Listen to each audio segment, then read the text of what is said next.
In the early morning hours of November 7th, 2007, 33-year-old mother of two, Lina Kaufman, had not returned to bed. Concerned, her husband checked on her. Upon entering the bathroom, he was confronted with a startling sight. Lina had collapsed and was lifeless. It would take 18 months for the medical examiner to determine the cause and manner of her death, but it only brought more questions than answers.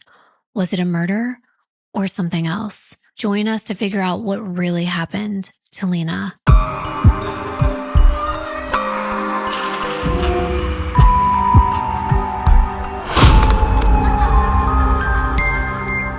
Hi, everyone. Welcome to episode 15 of the Darklivity podcast. I'm your host, Kimbyrleigha, and I am here with my co-host, my best friend, my fiance, Jonathan. Hi. Yes, it's true. We got engaged last week. So many exciting things happening in our lives, and we're so glad that we get to share them all with you. Darklivity is the dark downward slope into the degradation of the human mind and the consequences that such darkness brings to light. And that's exactly what we will be discussing today. We post every Monday, but don't forget to subscribe, hit the notification bell so you don't miss out, just in case we decide to post on a different day. Things are getting a little hectic in our schedule. Definitely. Lots of appointments going on and whatnot. And by the way, if you do want to keep up with us, you can always check our Instagram. We will put them up on the screen and also below in the description box because we do daily updates, whether it's on our stories or on my broadcast channel. Today's case revolves around a married couple, Lina and Adam Kaufman. And of course, to grasp the entire context of the story, we have to go back in time before they met to introduce both of them to you so you can understand where they were before they fell in love, got married, and shared a life together before tragedy struck. First, let me introduce you to Eleonora Eisman, who went by the nickname Lina. She was born to Russian parents Gregory and Frida and had a brother Benjamin. Lina's early years were actually spent in Israel. However, it wasn't long before Lina's family decided to relocate to Denmark. They wanted new opportunities and a different way of life for their children. Lina's childhood was not confined to just one place. As time passed, the family moved to different countries around the world, exposing Lina and her brother to diverse cultures and experiences. While each move brought new adventures and challenges, Lina's ability to adapt and thrive in many different environments was remarkable. She embraced each new culture and immersed herself in the language and the customs. Because Lina grew up in such a varied and multicultural environment, she gained a wide range of knowledge and experiences. Her exposure to various countries and languages played a crucial role in shaping her intelligence and cultural awareness. Having lived in different parts of the world, she was fluent in several languages, including English, Russian, Danish, Flemish, Hebrew, and Italian.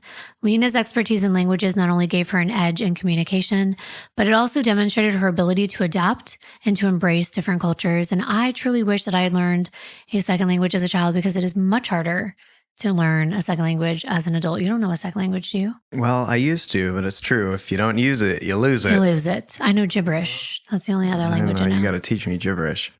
Indeed. Well, in addition to her exceptional intelligence, Lina possessed other qualities that made her stand out. She was also incredibly beautiful, elegant, and stylish. Her grace and poise were evident in how she carried herself, radiating confidence and strength. In 1994, at 19, as an adult, Lina felt the need for change of scenery. She was still living with her family in Denmark. They had lived in South Florida for a brief period before spending time back in Denmark, but Lina missed the States. So she decided to take a leap and move back to South Florida. Which is where I was born and raised, which is why we do a lot of Florida cases, including this one. Lina had always been drawn to the vibrant energy and beautiful beaches of South Florida, and she believed that it was the perfect setting for her to embark on a new chapter in her life as an adult. With its year-round sunshine and average temperatures around 80 degrees Fahrenheit, Lina was eager to experience the beach lifestyle. She'd always dreamed of this. Lina met a friend named Marina when they were both teenagers. They were on a fitness modeling shoot together in Miami and had kept in touch over the years. Lina ended up moving in with Marina and her parents. Both girls were going to college to become dental hygienists. About 2 years after moving in with Rena, Lina moved in with her aunt, Branya, in her apartment in Miami. At this point, Lina had graduated from dental school and was working as a dental assistant. Eventually, Lina's family moved back to South Florida and opened up a high-end Italian kitchen design and furniture store. Lina would help out every now and then, and she enjoyed helping her friends decorate their homes and host parties. Whether suggesting color schemes and furniture pieces or assisting with overall design concepts, Lina loved collaborating with her friends to create spaces that reflected their style and personality. Lina's love for entertaining allowed her to showcase her creativity and attention to detail. From selecting the perfect theme to coordinating decorations and seating arrangements, Lina's meticulous approach ensured that every party she hosted was memorable. She was very, very attention focused and detail focused, which makes her a really good designer. Yeah, from what her friend said, she really paid attention to the detail. Around 1998, while assisting her parents in the Italian kitchen design and furniture store and working as a dental technician, Lina met Adam Kaufman, and her life was changed forever. Adam was special, not just because Lina ends up falling in love with him, but because he is an identical twin. And I have always been fascinated by twins, but especially identical twins. I think it would be equally cool and quite annoying for there to be a copy of yourself to grow up with. Well, Adam and his identical twin Seth were born and raised in New York, but at a certain point, they relocated to South Florida along with their mother Elaine and their father Richard. From the moment they were born, the twins were inseparable, and they were often referred to as two halves of the same person. It's not uncommon for people to confuse them because they looked exactly alike.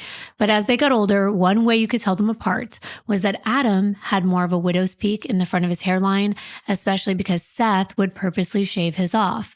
The brothers shared a remarkable bond, as many twins do. One of the most intriguing aspects of their relationship was actually their ability to mirror each other's emotions and feelings. It was as though they had a sixth sense where they could feel what the other was feeling. Adam and Seth often responded similarly to happiness, sadness, or any other emotion, and I have actually seen this with twins before. I grew up with my best friends. They were identical twins, Barbara and Beverly.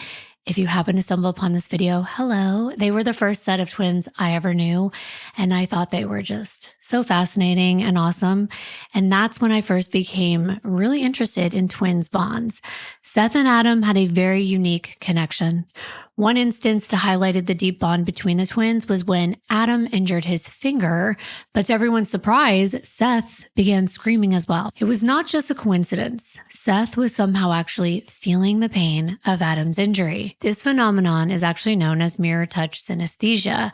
It's a rare condition where individuals experience the sensations of another person's actions or emotions.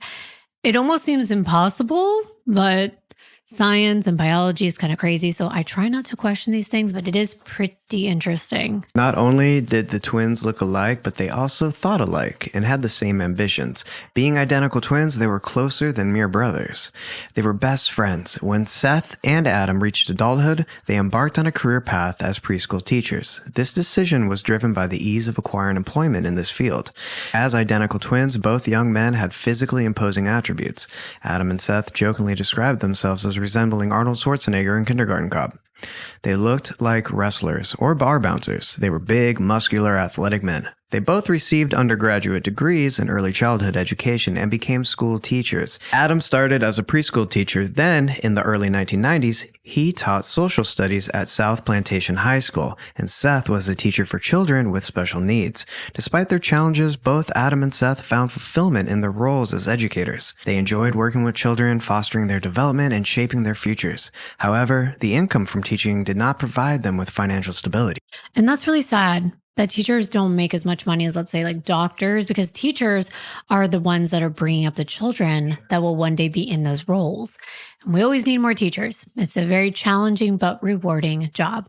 Eventually, Adam and Seth decided to obtain their real estate license and quit their teaching positions. They reached out to their uncle Jerry, who was a real estate developer who also owned a company with an impressive track record of luxury condo and hotel developments. Their uncle recognized his nephew's potential and talent and hired them to work in his organization.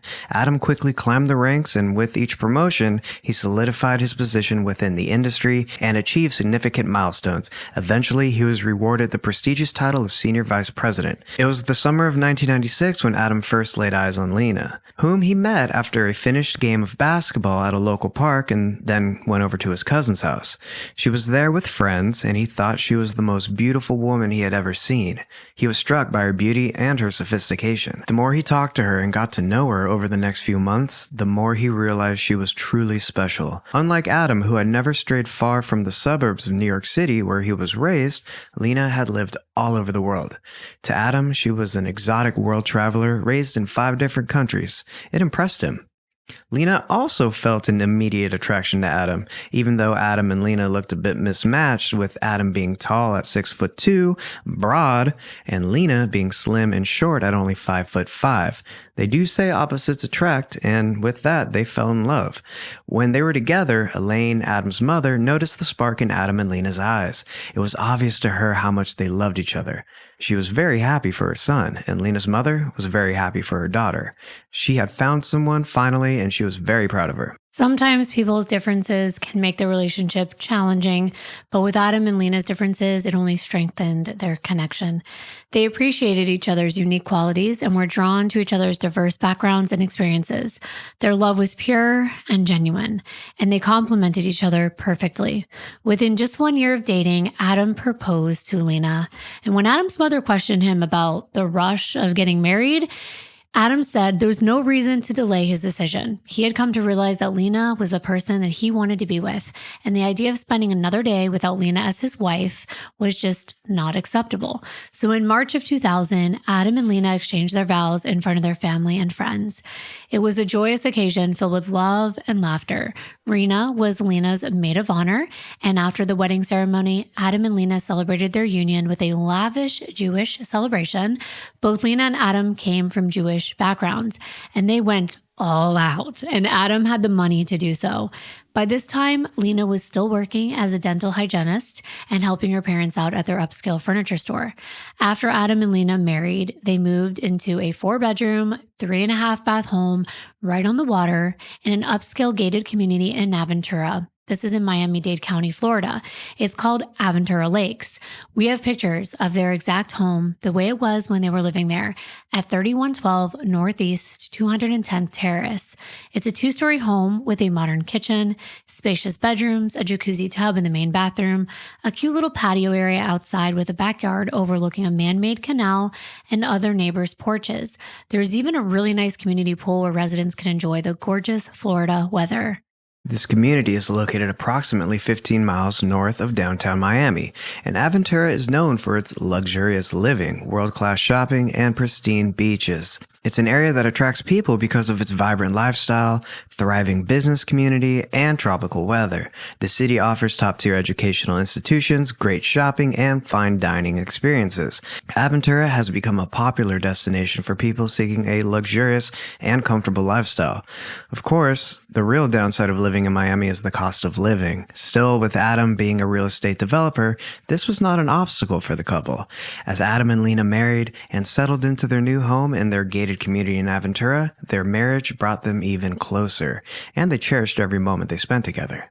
Living in the same gated community as several of Adam's relatives and friends was a bonus for the couple. Adam's twin brother, Seth, and his fiance Raquel lived down the street at 3149 Northeast 212th Street, just a 2-minute drive 1 block away. This allowed them to maintain close relationships with their extended family, and they often enjoyed spending quality time together. Adam was deeply in love with Lina and felt incredibly fortunate to have her in his life. His desire to show her how much she meant to him led him to spoil her and give her whatever she wanted. Whether it was a new purse, makeup, jewelry, or any other item her heart desired, Adam ensured that Lina had everything she wanted. When Lina expressed her desire for a new car, Adam fulfilled her wish without hesitation and purchased her a new Infiniti SUV. Unlike some husbands and wives who tend to vent about their spouses to their friends, Adam and Lina were the exception. They had nothing but kind words for one another, and they spoke highly of their marriage. Their friends were amazed by their happiness, describing their union as incredibly harmonious, and many envied the bond that they shared. Lina even had a close relationship with Adam's mother, her mother-in-law Elaine, and she would frequently gush to Elaine how much she adored Adam. Well, just like Adam had met Lina, his twin brother Seth met his soulmate and future wife, Raquel, and the two couples just hit it off. They often went out together, exploring different restaurants in Miami, vacationing together, and becoming very close. Envious of Adam and Lina's relationship, Raquel often expressed her desire for a love like the one that they shared. Considering how close Adam and Seth were, it was only natural for Raquel and Lina to develop a very strong bond, and they quickly became like sisters. They shared everything together. Actually, Raquel and Seth would always be with Adam and Lina. They did everything together. They talked every day. And Raquel told Seth that she wanted the kind of marriage that Adam and Lina had. After Adam and Lina married, they decided they wanted to expand their family. Just 2 years after their wedding in November of 2002, they welcomed their first child into the world, a daughter, Haley Brooke Kaufman, and Lina was the natural mother. There wasn't an event in her daughter's life that she missed. She ensured Haley was on a strict schedule with specific times to eat, play, and go to bed. Adam admired Lina's dedication and loved spending time with his wife and new baby girl. They would go for walks around their gated community every night and show off their little bundle of joy to the neighbors. Nearly 5 years after having Haley, Lina was pregnant again, this time with a little boy named Jake. Sometimes Adam glanced at Lina, Haley, and Jake and couldn't help but to be in awe of his life. He would jokingly pat himself on the back for doing such a great job snagging Lina, who he believed was way out of his league. He considered himself very fortunate. Despite the challenges of raising 2 young children, Adam and Lina managed to maintain a strong love and affection for one another. They devoted themselves to creating a loving and nurturing environment for their children while prioritizing their relationship. And that's a really important thing to do. Sometimes it's really hard for a husband and wife to remember to nurture their own relationship once the kids come along. But Adam and Lina have kept the spark alive by continuing to go on frequent date nights. In addition, the couple valued traveling together. They enjoyed romantic vacations, whether on a cruise to exotic destinations or exploring the snowy slopes of a ski trip. We have yet to enjoy going on a cruise. That's probably next on my list. I can't wait. Maybe we'll go on the Crime Con cruise one day. So I want to tell you a little bit more about Lina. She was very outgoing, she loved to be social, and she had a lot of friends. Many of them were mothers from the community and others that she met in dental school, and they kept in touch. Lina wasn't just organized, like we told you. Her friends described her as like OCD and anal. She liked to keep things very tidy, and she only had one drawer in the house that she allowed to become her junk drawer. Everybody has one. Some have many, but she also valued taking care of herself. She always kept herself looking the best. She ate healthy, she kept in shape, and she maintained an active lifestyle. She was also the type of person to do things like religiously use a day planner. She would write down all of her appointments, everything she had going on. I wish I could be that organized. I am not. And it was a nice one too. It was a Louis Vuitton planner that Adam had gifted her. And this is where she kept up with all her appointments, her phone numbers, and her to-do lists. Now let's jump to November of 2007. Little Haley had just turned 5 on November 1st. They had a big Halloween-themed party for her on October 31st. All of Lina and Adam's friends got together to celebrate at the Kaufman's house. At least 30 people gathered for the event. Jake was almost 2 at the time, Adam was 34, and Lina had just turned 33 a month earlier. On October 11th, she had a big birthday dinner to celebrate. Originally, Lina had been working as a dental hygienist. Still, after the children were born, she switched to only working part-time in her family's upscale furniture business.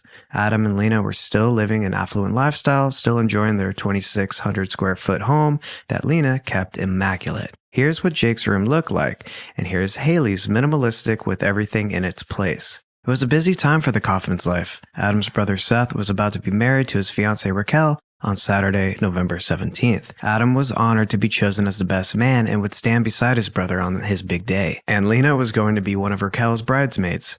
Lina and Raquel talked every day. Lina was excited about Raquel and Seth's wedding. She couldn't wait to celebrate with them. For weeks, Lina had been dieting to look her best for the big day. Back in the summer, Lina underwent breast augmentation and liposuction to her abdomen. She pretty much got a mommy makeover, and I found out that she actually went to the same plastic and reconstructive surgeon that performed a surgery on me. I had my ears pinned when I was 12 years old, and I was pretty shocked to see Dr. Tracy Baker from Miami. His name was related to this case, and we'll find out why a little later, but it's not not too uncommon for a woman to want to get a little like nip and tuck here and there after having children. She also had an IUD put in for family planning purposes, I'm guessing, but that part of her undergoing the surgery will become significant and will play a huge issue in this case later in our story. But at this time, Lina wanted to look healthy and tan for Seth and Raquel's wedding. And you'd think, living right in Miami, that she would have plenty of opportunities to bask in the sun and obtain that perfectly bronzed skin. But she was busy with the kids and the household, and she just didn't have time. So she decided to go get her very first spray tan on November 6th. But prior to that appointment, Lina was working at her parents' store with her mother, Frida. As she was leaving, Frida was admiring all of Lina's hard work on her physique, and Lina asked, "Are you proud of me?" And Frida replied without hesitation, "Of course." It was something that Lina asked her about out of the blue. What neither of them knew was that this would be their last conversation. A mother telling her daughter that she makes her very proud every day. Everything was normal. Lina left and went straight to her spray tan appointment. Now, I know that most of you by this time know what a spray tan is, but I also don't want anyone to feel bad if they don't, because it's so relevant to this case. So I'm going to explain very briefly. If you don't want to risk skin cancer or you want to get a fast, dark tan, you can opt to get a fine mist of a chemical called DHA for short. Dihydroxyacetone. There you go. And it reacts with the top layer of your skin cells, causing a chemical reaction that darkens your skin temporarily. And the tan will be at its darkest after the DHA has fully developed, which is usually within 8 hours. Usually it's like 4 to 8 hours. And then you wash it off, and over time, the tan will fade. With spray tans, you can either go into a booth that automatically releases a mist of DHA, or someone can actually spray you with it as you stand nude in front of them, or you wear a bikini. But if you don't want tan lines, you're most likely going to stand in the nude. And that's what Lina went to do that day. It usually lasts 8 to 10 days, sometimes longer, depending on how dark you go or how many times you shower afterward. After Lina's spray tan, around 3 p.m., she went to pick up her daughter at school. She bumped into her friend Melissa Fedowitz. Their daughters went to school together, so they became very close. They talked on the phone every single day. They would share everything together. Always there for one another, Melissa was going through a divorce at the time, and Lina was, in Melissa's words, almost like a therapist to her, just giving Melissa advice and being there for her anytime she needed her. Melissa thought so highly of Lina. She described her as the type of woman you wanted to be like. She was strong, funny, smart, a loyal friend, and an extraordinary woman. She saw Lina walking the kids up and she called out to her because she had a belated birthday gift to give her. They briefly chatted before Lina went home. Later that night, Lina planned to hang out at her friend Larissa Adamoyan's house. Larissa was an old friend of Lina from dental school. She was one of Lina's Russian friends. She had a little clique of a couple girlfriends who spoke Russian, Larissa and Natalia. That night, the ladies were going to have some wine, chit-chat, have some food, enjoy a girls' night before Lina headed home to get some rest. She and her friend Rena had a party planned at Rena's for the next evening on November 7th. It was supposed to be one of those parties to sell makeup, purses, skincare, that kind of thing. And Adam was home taking care of Haley and Jake. You can tell how social she was. She had something going on every day of the week. I mean, party here, party there, but that's how it was, especially with her lifestyle in Miami. Sounds fun. It is. It's a lot of fun.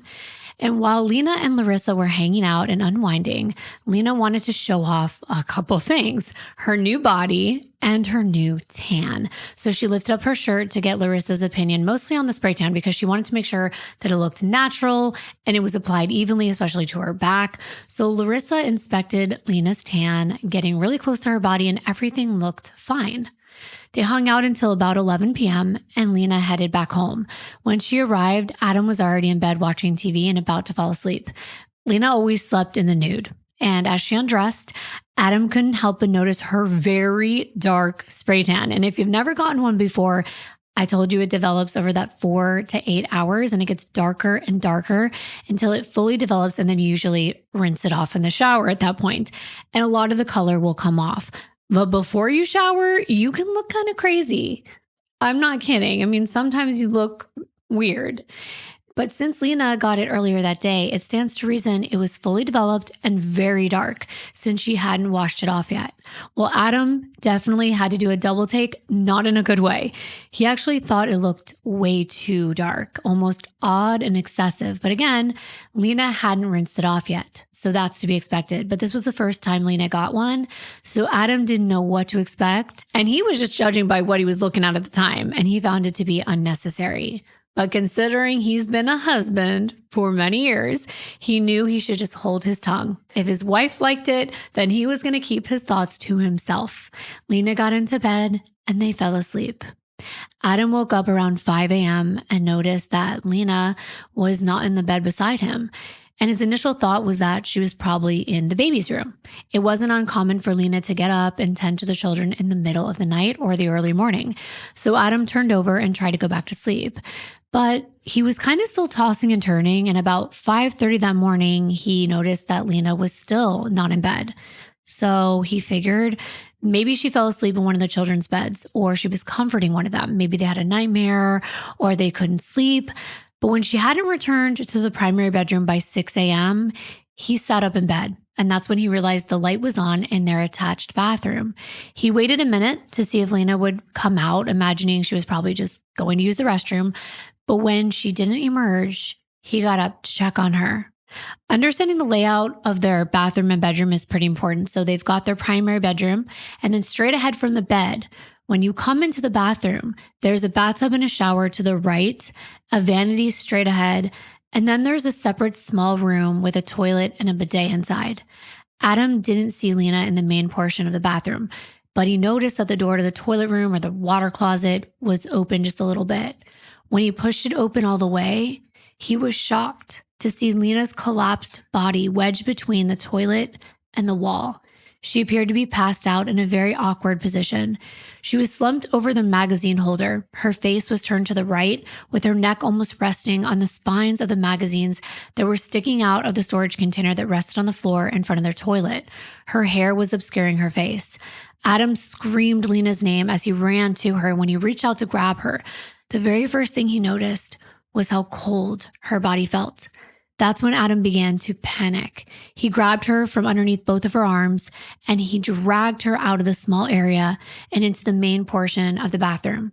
Then he placed her on the floor in front of the vanity and ran back to the bedroom. He grabbed the cordless phone and he dialed 911. We have the entire call, but it's really bad quality. There are definitely portions worth playing for you. We will make sure to provide captions on the screen and also let you know what was said in full, so you have the full context of what was being said and everything that was going on. The call was placed from Adam's house phone to 911 at 6:09 a.m. This call lasted 23 minutes, 31 seconds. It's a long call. It's a really long call. And that means that medical personnel took that long to arrive. And it reminds me so much of the very first episode we did on this channel, on this podcast. That was the Kay Baker case, also a Florida case. We played the entire call in that case because the quality was pretty good. But in that case, the emergency medical professionals said they got lost. Well, here's another Florida case with the very same excuse, and we'll get to all that. But first, let's make sure you know the critical information about this 911 call. As soon as the operator answered, Adam was screaming for help, telling the dispatcher that his wife was on the floor in the bathroom dying. You can hear the sheer panic in his voice. He's frantic, confused, frazzled, and unable to articulate what is fully going on. So much so that the dispatcher asked him to please calm down after she couldn't understand him.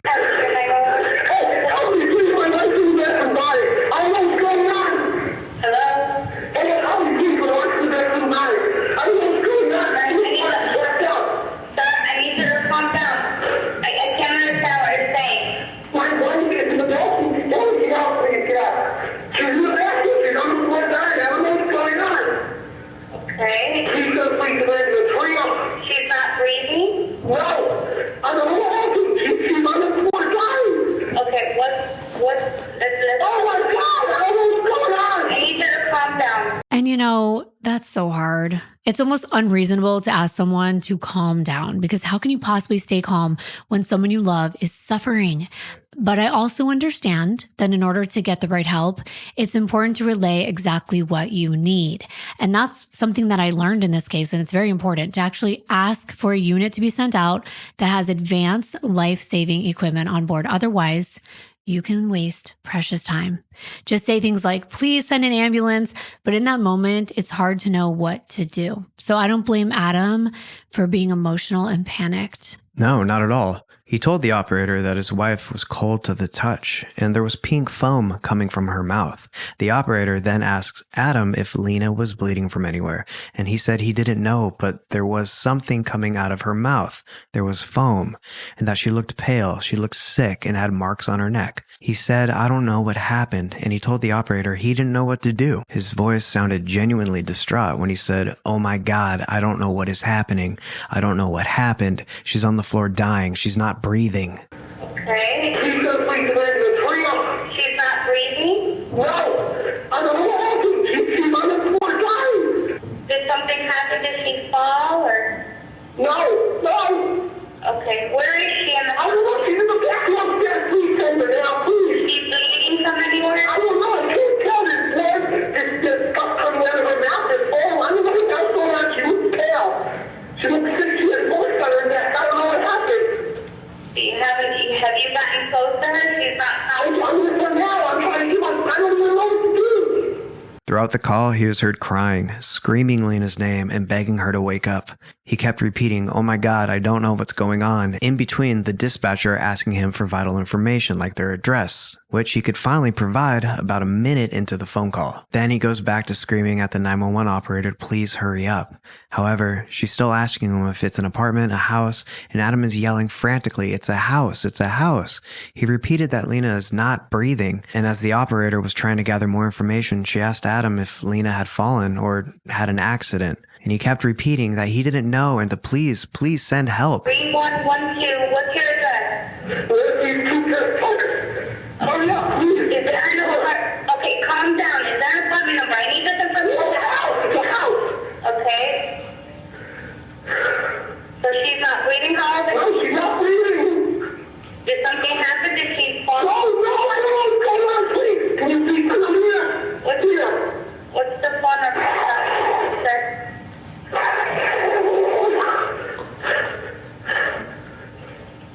There was some shuffling heard and heavy breathing coming from Adam, and the operator's still trying to gather information. Which kind of made me mad. Yeah. And I know that it's their job, but hopefully at some point, I think by now, the technology is advanced so that they don't need to be asking you, what's your phone number? What's your address? Because in that kind of situation, obviously they need to get to your location, but it seems so unimportant when someone's life is hanging in the balance, and it only seemed to upset Adam. After asking for the phone number, the operator wants to know where the patient is, and Adam explains she's upstairs.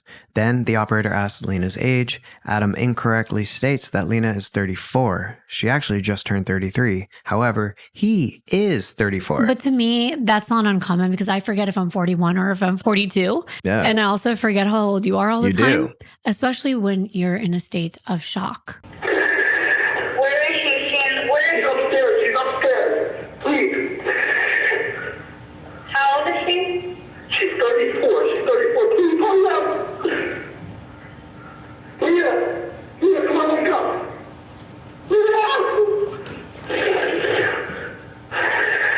After providing her age, Adam is heard again telling the operator to hurry up. Meanwhile, again, this operator is asking if Lina fell or something. And again, Adam is yelling that he doesn't know. The operator asks again where Lina is located. At this point, Adam says she's in the bathroom and repeats, please send help, please. Again, I know those questions are important, but if somebody says like, I don't know what happened, I found this person that way, why do they keep asking like, well, did an accident? But I also realize that these phone calls obviously become evidence. And then it's important to know what the person was saying, what was exactly happening. But then he starts talking to Lina, telling her, come on, wake up. But when she isn't responsive, he starts to scream her name, just yelling, Lina, Lina. And it is really a heartbreaking call. And it seems like an eternity is going by without any help on the way. The operator asked Adam if he found her like that. He said, yes, I just found her like that. I don't know what's going on. And then she asked him if he's got a defibrillator.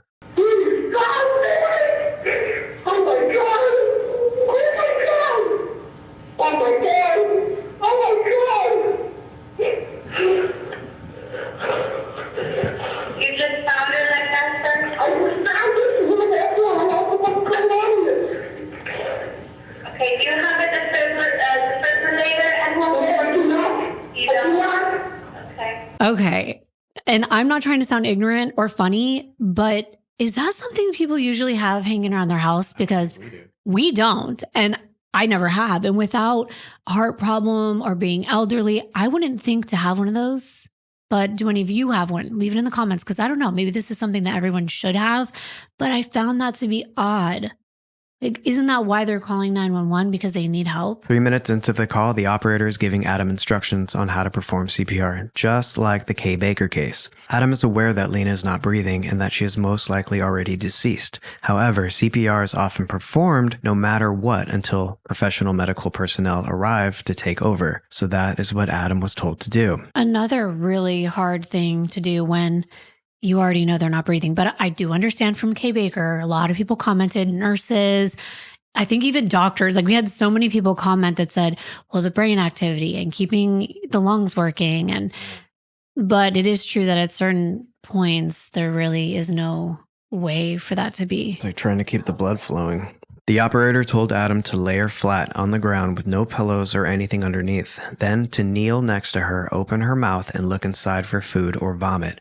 He confirmed there was none inside, so he was instructed to tilt her head back and put his ear next to her mouth to see if he can hear her breathing. He couldn't, so the operator told him to tilt her head back and pinch her nose closed, then blow twice into her mouth and watch to make sure her chest is rising. Then push down on her chest rapidly 30 times, and then back to breathing into her mouth twice. Adam proceeds to do so, and you can hear him counting out loud. Every time he stops to check on her breathing, she's not breathing. I need you to kneel next to her and look at the mouth for food or vomit. Okay. All right. Tilt her head back and pinch her nose closed. Okay? Completely cover her mouth with yours. Okay? I need you to blow 2 regular breaths. About 1 second each, okay? Yes. Did you feel the air going in and out? Yes.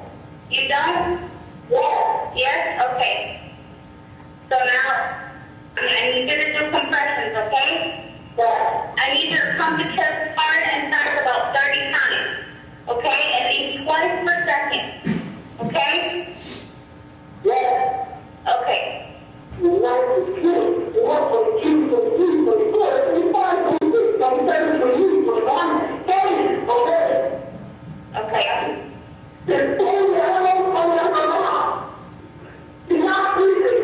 We're at the 5-minute mark in this phone call, and still no help has come for Lina. Adam continued to do the compressions and the breaths into Lina's mouth over and over again as she's lying on the cold tile of their bathroom, completely nude, lifeless, and unresponsive. After the first time he pressed on her chest, he screamed, "Oh my God, there's foam coming out of her mouth." He asked where the ambulance is, and the operator reassures him she requested an ambulance and that it should be there any second now, except it wasn't. Just like in Kay's case, they weren't there. And they were waiting and waiting. Right, and it's almost worse in this case because the fire department was only 1 mile away. It should have taken 6 minutes or less for them to arrive, but in their explanation, they stated that the GPS was down that day. This was 2007, so maybe it wasn't reliable, but you think when it means life or death, you'd make sure you know where to go. And this community that Lina and Adam lived in was so close by. Even though it was gated and manned by a security officer, I find it hard to imagine that they didn't know how to get there.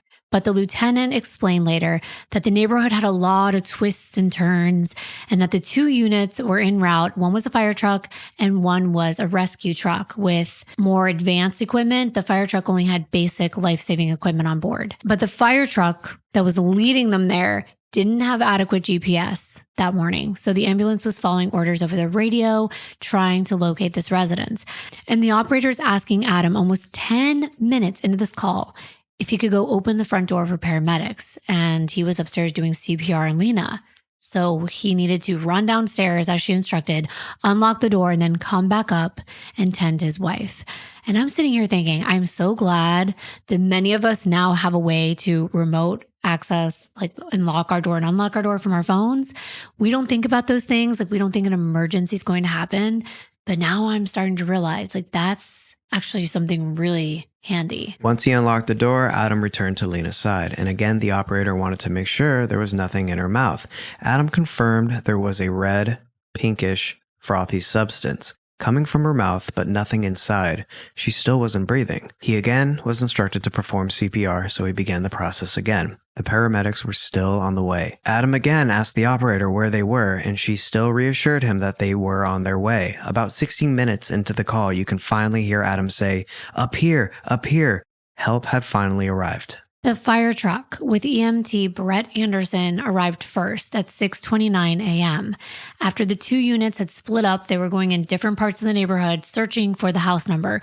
No one was waiting outside because Adam was upstairs, busy with CPR on 911. So the driver of the truck had to rely on street numbers and home addresses, the old school way, which many people don't know how to do anymore, sadly. Once they arrived and heard Adam yelling from the stairs, EMT Anderson and his partner ran up and encountered Adam in the main bedroom. He pointed to where Lina was laying in the bathroom. Anderson noticed she was lying on the tile floor unclothed, with her feet closer to the toilet area and her head next to the vanity. It was a chaotic scene. He felt for a pulse, but there wasn't one. Lina wasn't breathing. She was completely unconscious. There were other EMTs and medical personnel arriving now, about 6 in total, including Lieutenant Michael Castro, who was the lead on scene and came with the unit that contained the more advanced life-saving equipment. But before he arrived, EMT Anderson had instructed the other EMT with him to assist him in moving Lina out of the bathroom and into the bedroom so they could work on her. A lot was going on. The EMTs were yelling to Adam, trying to get basic information about him, about Lina, her age, health, anything that could provide context as to why she would be in distress. While EMT Anderson took over the chest compressions, Adam told the other EMT that Lina was completely healthy. Nothing was wrong with her. He had no idea what happened, but found her like this that morning. While the EMTs were trying to revive her by putting a pump over her mouth and manually pushing oxygen into her lungs, Adam frantically ran to call his brother Seth, who lived just a couple minutes down the road. That call went out at 6:31 a.m., and it was quick. It only took Adam a few seconds to tell his brother to come quickly. Lina isn't breathing. He hung up, and then he called his parents within the same minute and told them the same thing, to come over as fast as they could, that something had happened to Lina. Over at Seth's, he quickly put on some shorts, a t-shirt, flip-flops, and told Raquel what was happening. She only had time to throw on a bathrobe before they got into Seth's Mercedes and rushed over. They got there after the EMTs were on the scene, and a couple police officers were coming into the house. Everyone was upstairs, including Adam and the medical personnel. Seth and Raquel had no idea what was happening. They remained downstairs just watching and listening to the events unfolding. After a few minutes, 2 female officers came inside, Officer Alvarez and Officer Arocha. One was standing by the door of Adam and Lina's bedroom, and the other was speaking to Seth. At some point, Adam yelled downstairs at whoever could hear him, asking for someone to check on his children. Adam kept repeating, "Oh my God, my kids," as he paced back and forth on the staircase with medics trying to revive Lina behind him in the bathroom. He instructed Raquel to get Haley and Jake and take them out of the house. While trying to calm herself, Raquel retrieved baby Jake, who was still asleep. However, Haley was already awake, probably woken up by the commotion of the paramedics working on Lina and her father screaming. Raquel walked into Haley's room and found the 5-year-old playing with her toys on the floor. Haley looked up at Raquel and smiled, seemingly unaffected by the chaos outside her bedroom. Haley asked, "Did Mommy ask you to babysit me because she wasn't feeling well?" With a heavy heart, Raquel gathered Jake and Haley and ushered them downstairs, shielding their eyes from the horror around them. Jake's diaper was wet and needed a change, so she brought him and Haley to the living room and assisted with that. During this time, Adam's mother, Elaine, and father, Richard, arrived and spoke with the police. Seth had never seen his identical twin brother in such a state of panic, and it pained him to witness the immense distress he was going through. It was as if he could feel Adam's pain, sharing the burden of sorrow. Meanwhile, upstairs, the paramedics had unsuccessfully tried to intubate Lina a number of times. Some reports said it was 2 times, others said it was 3 times. But this is a process where a plastic tube is placed down the throat and trachea. The tube keeps the airway open so air can get into the lungs. They couldn't get it to work, so Lieutenant Castro made the decision to place Lina on a backboard and get her to an ambulance to transport her to Aventura Hospital. By the time they left, it was around 6:45 a.m. Adam went with them, while Seth and Raquel and Adam's parents helped with the children. At the hospital, doctors tried once again to intubate Lina, and this time it was successful. However, despite their best efforts, she was unable to be revived and was sadly pronounced dead upon arrival. It was just devastating. Adam called his family, who were still back at his house with officers, and informed them of the tragic news. Raquel wasn't the one that took the call, but once she was told that Lina was dead, she was in total shock. She screamed in disbelief. And to her surprise, her cries were met with nasty responses from one of the female officers on the scene. Raquel was taken aback when the officer basically told her to shut up and control herself because there were children in the house. And I was pretty upset, not just by the way that Raquel was treated, but how unprofessionally they conducted themselves during this entire ordeal. One that is so heartbreaking for Lina and Adam's entire family and friends. Raquel had known Lina like a sister for years. It's perfectly normal to cry, scream, be in shock when you find out that someone you love and you're close to has died. And honestly, police especially, they need to learn etiquette. I'm not just saying this. I've seen it in so many cases that I've done. They can just be very cold. And I understand that they need to keep their composure, but families don't. Let them cry, let them scream, let them break down. But from the beginning of this investigation, the Aventura Police Department officials had already started to size up Adam and the Kaufman's lifestyle. And they came up with a theory pretty quickly about what they thought happened before any real detective work had even been done. Adam is 6'2". He's over 230 pounds. And Lina is tiny. She's 5'5", and she's barely 110 pounds. So right off the bat, officers thought this was a murder, but it gets deep. On one hand, it's their job to come up with theories, but so much had yet to be done. And at this point, Seth, Raquel, Elaine, and Richard gathered up the kids and the family dog and the kids' belongings, and they made their way over to Seth's and later to Elaine's and even to the hospital. They were just trying to figure out what to do next. And during this time, Adam had to break the heartbreaking and devastating news to Frida, Lina's mother. When Frida heard the news, she broke down in tears. She was unable to believe that her daughter was gone. Frida felt betrayed that Lina had left the earth before her, even though logically she realized that Lina had no control over her own death. The city of Aventura had a small police department and was used to dealing with small-town suburban crimes. The lead detective, Anthony Angulo, was a rookie who had never worked on a murder case, and he seemed determined that this would be his first one, before anyone knew whether Lina was murdered or not. Detective Anthony Angulo arrived at the hospital to speak with Adam. He noticed that Adam's emotions were all over the place, and there were reports that he behaved erratically. One minute, Adam came off as stoic, reserved, and angry. The next, he was emotional and inconsolable. The detective informed Adam that they needed to conduct a test at their house to rule out carbon monoxide as a potential cause of Lina's death, but needed his permission. Without hesitation, Adam agreed to sign the necessary forms to facilitate the investigation and let authorities inside to search. Dr. Chester Gwynn, a forensic pathologist, was on call that day. The Aventura PD called for a medical examiner to come out to the scene at the hospital for a preliminary examination to be conducted on Lina's body. We will get into what was found as part of the exam a little bit later because the autopsy wasn't performed until the next day, November 8th. After Dr. Gwynn examined Lina at the hospital, he made his way over to her house to take pictures of the house where the death occurred. Still before that, around 10 a.m. or so, crime scene technician Anna Howell was dispatched to the hospital as well so she could too document Lina's body, take pictures, collect evidence, and to be apprised of the situation that had taken place thus far. Unlike what you see on TV, crime scene technicians are not police officers. They are not scientists either. Their job is to take pictures and collect and document evidence as directed by their superior. In this case, This was Detective Angulo. Once evidence is collected, it's sent to the crime lab, and that is when specialists, scientists, blood experts, etc. process swabs and they're analyzed. Technician Howell took pictures of Lina while she was still lying naked on the backboard and the gurney at the hospital, and we have a few photos, which become very important in this case. And don't worry, if you're listening and not watching, we will describe them for you in detail. Keep in mind, Lina has not been cleaned. We know she has gotten a spray tan that was never rinsed off. Foam was coming from her mouth, and a lot of medical intervention had been done thus far. But what was observed on Lina's neck and chin were small wounds. There were about 4 in total. One was under her chin, more of something you'd see when you rub against something like a rug burn. It was reddish in color. And there were 3 other wounds or defects. That's the way the medical examiner referred to them, defects to her neck skin in that area. They weren't cuts.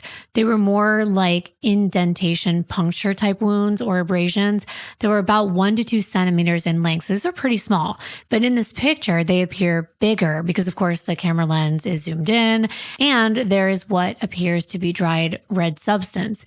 And before they test it, they refer to it as suspected blood because they just don't know. They don't know what any of the substances are on the scene until they're actually tested. Another thing that's very important to remember is that as soon as someone dies, their body starts the decomposition process. This actually only takes about 4 minutes to start after your death, and the skin begins to change color, starting with red patches. This is livor mortis, and it starts 20 to 30 minutes after death. I'm mentioning this for a reason, but also because I find it interesting. So what appear to be bruises, as you can see in this photo, can actually be the skin becoming discolored. Just know that.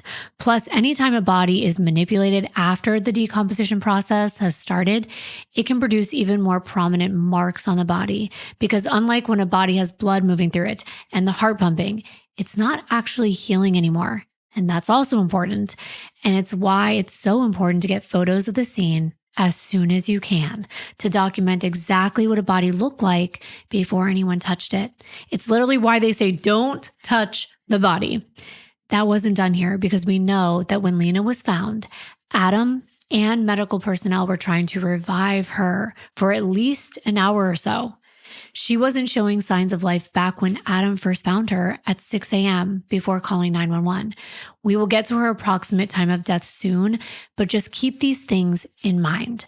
While all of this is going on, Officer Alvarez is still back at the house doing a walkthrough of the inside and the outside of the home, documenting what she observed. As part of her report, she did not note any signs of forced entry into the residence.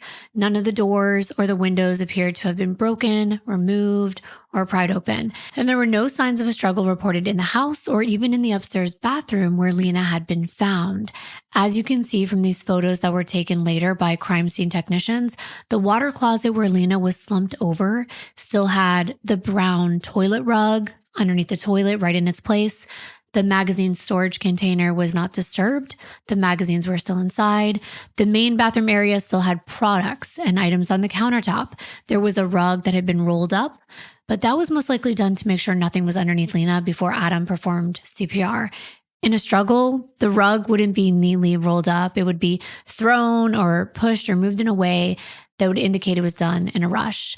The bed looked slept in, but there was no covers thrown off in a haphazard way. No drapes were torn. There were no items overturned. Everything looked pretty normal.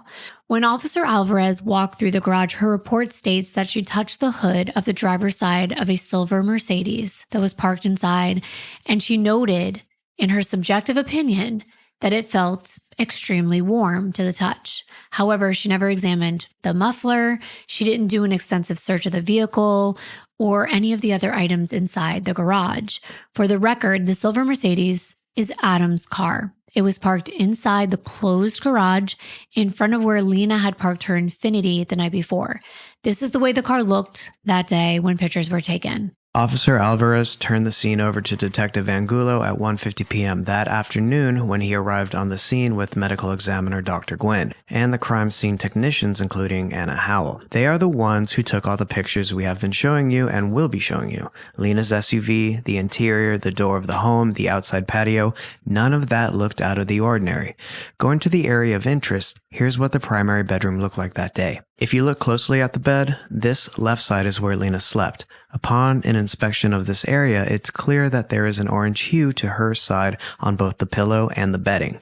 We can infer that this is her spray tan, which had rubbed off and transferred to the sheets before she could rinse it off that night when she got into bed. That's important to note, and so are the following things, especially this right here. If you're not watching and only listening, that's okay. What was pointed out is an orange-tinged swipe on the wall toward the lower area close to where the magazine container is to the left of the toilet. It's in the area where Adam said Lina was slumped over. We can infer that part of Lina's spray-tanned body must have come in contact with the wall, and it made that transfer stain as it rubbed against it somehow. There was also a pinkish-red substance on the floor of the bathroom coming from the entrance of the water closet where Lina was found and trailing outside of the area into the main bathroom where Lina was lying when the medical team first came inside. This is the only area that contains this substance.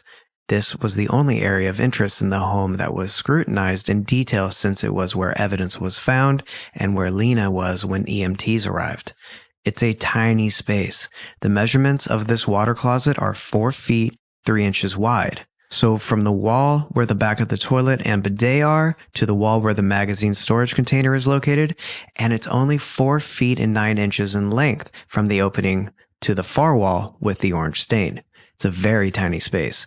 There was not enough room for Lina at 5 foot 5 inches to lay in either position, whether she stretched the length of it and definitely not the width of it. So if you're looking on screen, you can only imagine how tight she would have been wedged between the end of the toilet and the wall in front of her. Whether she was facing in either direction, because that came into this investigation.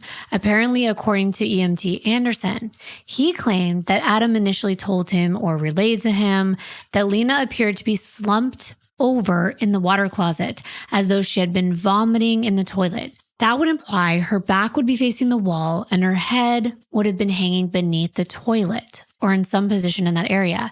But Anderson said that later, when he was at the hospital, he heard Adam say that Lina was actually bent over in the opposite direction. And in his opinion, he found that to be suspicious enough to take note of it.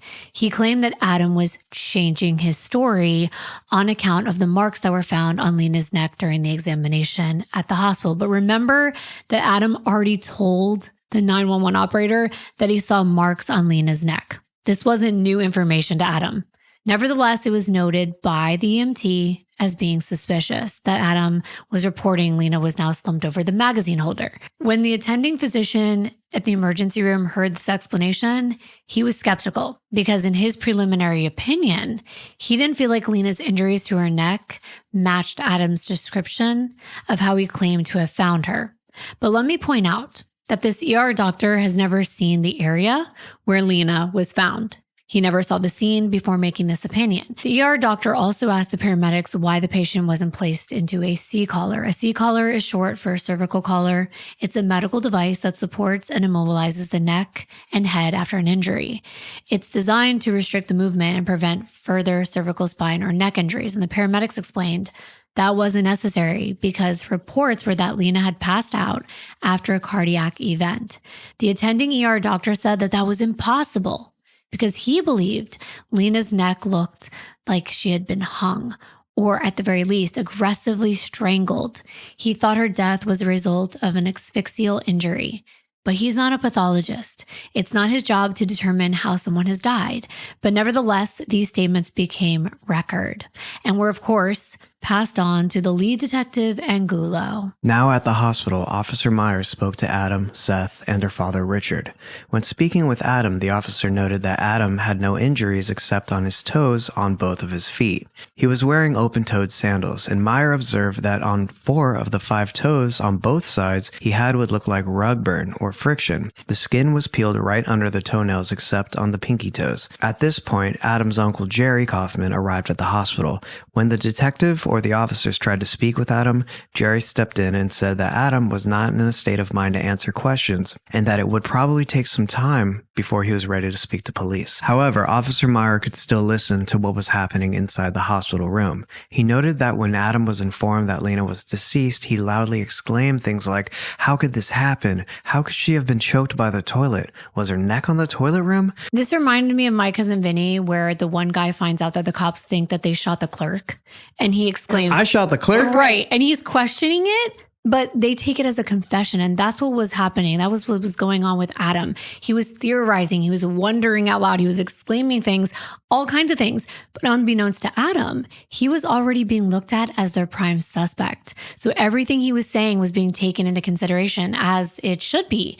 But later that night, when Adam and his family are back at home and they're alone, they begin to suspect that police were immediately suspicious of Adam. They felt like Detective Angulo was working hard to make the evidence fit his narrative rather than letting it lead them to the truth, no matter what that turned out to be. And we'll get into more of that later too. Which is probably a good thing. Remaining silent is smart no matter what. And there's another issue in this case that caused a lot of confusion. We all know that Adam and Seth look exactly alike. But with the chaos of the entire situation, like all the EMTs, the firefighters, even officers on scene, they were not made aware of this fact. And because of that, there were times when they were talking to maybe Seth and thought it was Adam, or they were talking to Adam and they thought it was Seth. This also comes into play, as you can imagine, because for one thing, Seth is fully dressed when he gets to Lina and Adam's house. He had on shorts and a t-shirt, whereas Adam was in his boxers and whatever shirt he was sleeping in, I think it was a tank top, and he wasn't wearing shoes. But in reports, it's clear that the EMTs, for example, had confused Seth for Adam and vice versa, with reports misstating what each of them were wearing. And this becomes important because it's another aspect of Adam's supposed suspicious appearance. Like, oh, why was he fully dressed at 6 a.m.? Because he's got an identical twin brother. Some first responders said that they were suspicious of Adam's story about just having woken up because he was fully dressed with shoes on. That wasn't Adam. It was Seth, like we had just said like 3 times. Like they're getting them confused. But it becomes part of the record. And then this gets back to Detective Angulo. He's not there. So he's not experiencing this. He's looking at the records later, the reports later, and he's saying, oh, that's weird. So he's just putting it together. So after the first day, it already appeared that Adam had possibly been lying about being in bed before finding his wife dead. They thought maybe he changed his story, possibly driven his warm car that morning, and Angulo was starting to theorize that Adam was a cheating husband who was out all night long and then caught off guard by Lina when he came home. Investigators even said that it appeared as though his side of the bed didn't look like it had been slept on. I don't know about that, but in Angulo's mind, his version of what he believed happened was that Adam never came home until that morning. The couple got into a fight, and then Adam strangled Lina to death.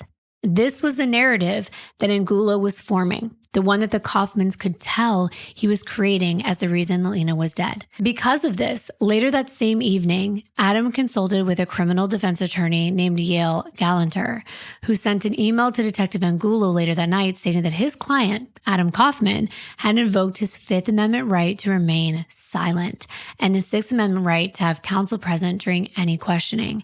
This email effectively prevented Detective Angulo from further interviewing Adam regarding Lina's mysterious death. And it's our right to remain silent. It's not proof of guilt, but that's the way it can appear.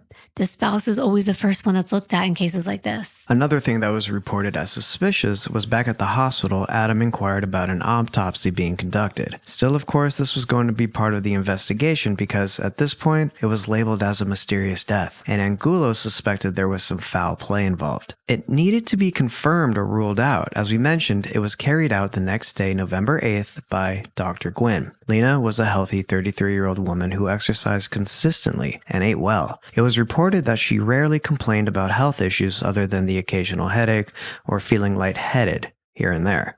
These factors made her death even more surprising. Her active lifestyle and healthy diet made it difficult to imagine what could have caused her to suffer a fatal event like this one. Dr. Gwynn started by examining the exterior of Lina's body, and then he conducted an internal exam. Here's what was noted. Both of Lina's upper eyelids had petechial hemorrhaging on them. These are small pinpoint red dots also found under her eyes and in the whites of her eyes. This can be indicative of asphyxiation or strangulation of some kind. As we already mentioned, there were 4 minor wounds found, 3 on her neck and 1 on her chin. There was also a scrape on her right elbow, another on her left shoulder, and bruising on her knees, and red markings under her left arm. Lina also had a fresh manicure, except there were chips in her polish on 2 fingers. Her nails were clipped, and so they could be tested for DNA. We will also discuss these findings later. There was a needle wound on the right inner arm where an IV had been put at the hospital. The area of interest for the internal exam was Lina's upper body, specifically her neck. So the skin was removed and the underlying muscle was examined. Dr. Gwynn noted her interior neck muscles had hemorrhages on the right side, and the right thyroid also had a hemorrhage. Now, moving on to Lina's back. After the skin was removed, there were some hemorrhages observed on her back muscles, around her shoulder blades toward the midline of her upper back. It's important to note that there were no external bruises to her back or other wounds or bruises stated, even though there was redness on her neck area, because remember, we explained that decomposition processes can cause redness. When examining her stomach, there was undigested food present.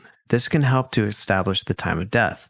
By the 2-hour mark, we usually fully digest our food. When Larissa was interviewed, she said that she and Lina were eating close to 11 p.m. the night before. So with the simplest analysis, it can be estimated that Lina may have died between the time she got home and about 1 a.m., give or take an hour or so. That would have been hours before Adam found her or reported her death to the police. No other significant observations were identified at this time. Even after the autopsy was completed, Dr. Gwynn was unable to conclude the manner or cause of Lina's death. It was recorded as pending until further notice. After Lina's death, Adam was a mess. He would sit and watch home videos of his wedding and of his late wife and children. His family was worried about him. They could tell he was struggling immensely coming to terms with losing Lina. Adam missed work for several weeks. His mind was clouded with disbelief, and he would pace the house just repeating "Lina's gone" over and over again. Sometimes he would spend hours simply staring at the wall, completely consumed by his grief. Adam's mother, Elaine, had to step in and take on the role of caretaker for the house and for the children. Adam's inability to care for them was evident as he could hardly take care of himself. His grief had taken such a toll on his mental state that he could not function properly. Elaine did her best to support him during this difficult time, but she too was affected by Lina's passing. Despite trying his best to make it through each day for his children, things were really tough. And remember, just 10 days following Lina's death was supposed to be when Seth and Raquel were set to be married. Everything had already been planned out, but of course, they didn't want to go through with it. They didn't want to take away from Lina's passing, and they didn't want to bring any disrespect to her in any way. They contemplated what to do. They consulted with their rabbi, and of course, with Adam, about whether they should cancel their wedding altogether. The rabbi explained that it's part of the Jewish religion that they celebrate life over death, that they of course would celebrate the Shiva, which is a 7-day period of mourning in Judaism for close relatives, parents, siblings, children, and spouses. The word Shiva comes from the Hebrew word Shiva, which means 7, and Shiva begins immediately after the burial and ends on the 7th day. This would give them time to mourn Lina after her funeral. So after getting Adam's blessing, they decided to go through with the wedding and make it part of celebrating Lina's life. She was so excited and happy for Seth and Raquel. So 10 days after Lina's death, her husband's twin brother Seth married his fiance. Adam stood by his brother's side as best man and was determined to make that day memorable for both of them. In his best man speech, he managed to even crack a few jokes and try to lighten the mood. Although Adam was struggling immensely on the inside, he knew the importance of supporting Seth and Raquel, who were also grieving the loss of Lina. In the days following Lina's death, Adam contacted the medical examiner to get an update on the cause of his wife's passing.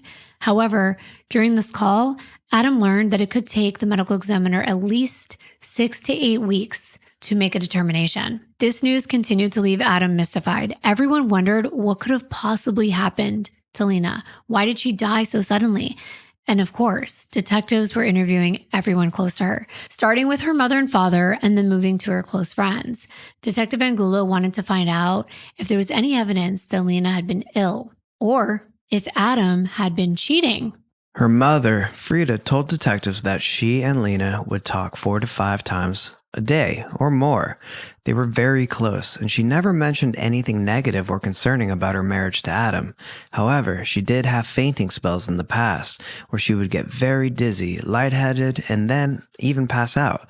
Still, she never took it seriously because she could come too quickly and say, "See, Mom, it's nothing." She would sometimes self-diagnose and say she was anemic. Frida stood by Adam and was sure that he was not involved in anything nefarious. Melissa and Jennifer, 2 of Lina's friends, were in disbelief when they heard the news. The day before she died, Melissa had spoken to Lina 3 times and had seen her in person at school when she gave her that belated birthday gift. Nothing seemed wrong with her then, and Melissa was confused about how such a tragic event could have happened. She said that Lina complained of headaches regularly, which was why they did yoga together. She said she also heard her complain of feeling lightheaded or dizzy in the past, and she attributed this to being anemic. As for her friend Rena, she said Lina never complained to Rena about her health. Still, she felt faint during her periods because they were heavy. Even when Detective Angulo dug into Adam's past, talked to his friends, and did extensive research into his personal life, he couldn't find any evidence that he had ever been unfaithful. Adam had set up a website where her friends and family could post messages, poems, and updates about Haley and Jake for her to read in heaven. He was still grieving weeks later, and there was still no definite cause or manner of death confirmed yet. Adam would check in regularly with the medical examiner's office, but still nothing. So he was trying to offer explanations, and when he was first spoken to by EMTs and other medical personnel, they asked him if Lina had done anything differently in the days before her passing. He tried to think of every single detail. She usually didn't drink alcohol very much and was having wine with Larissa the night before. Other than that, the spray tan was the only new thing Lina had really introduced close to when she had died. So Adam started to wonder if that could have somehow contributed to her death.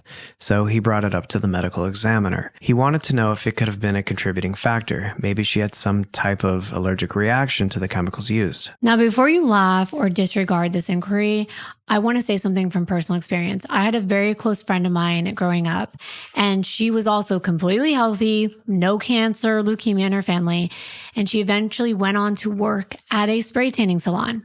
And she did spray tans on people all day long for months on end. The problem was, it was back in the early 2000s as well, and the facility was not properly ventilated. And ultimately, she ended up getting leukemia as an adult. And unfortunately and heartbreakingly, she did not survive. And yes, the spray tan was ruled as a contributing factor in her death. Why, you may wonder? Well, the tanning agents that can be inhaled go into your lungs and then they're absorbed into your bloodstream.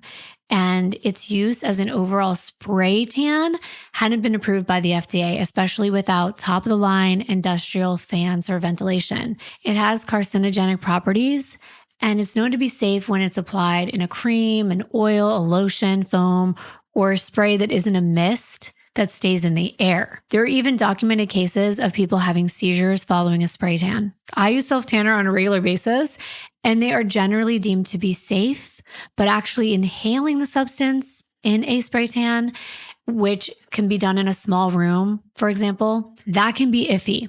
You're actually supposed to be wearing nose plugs. You're not supposed to get any in your mouth.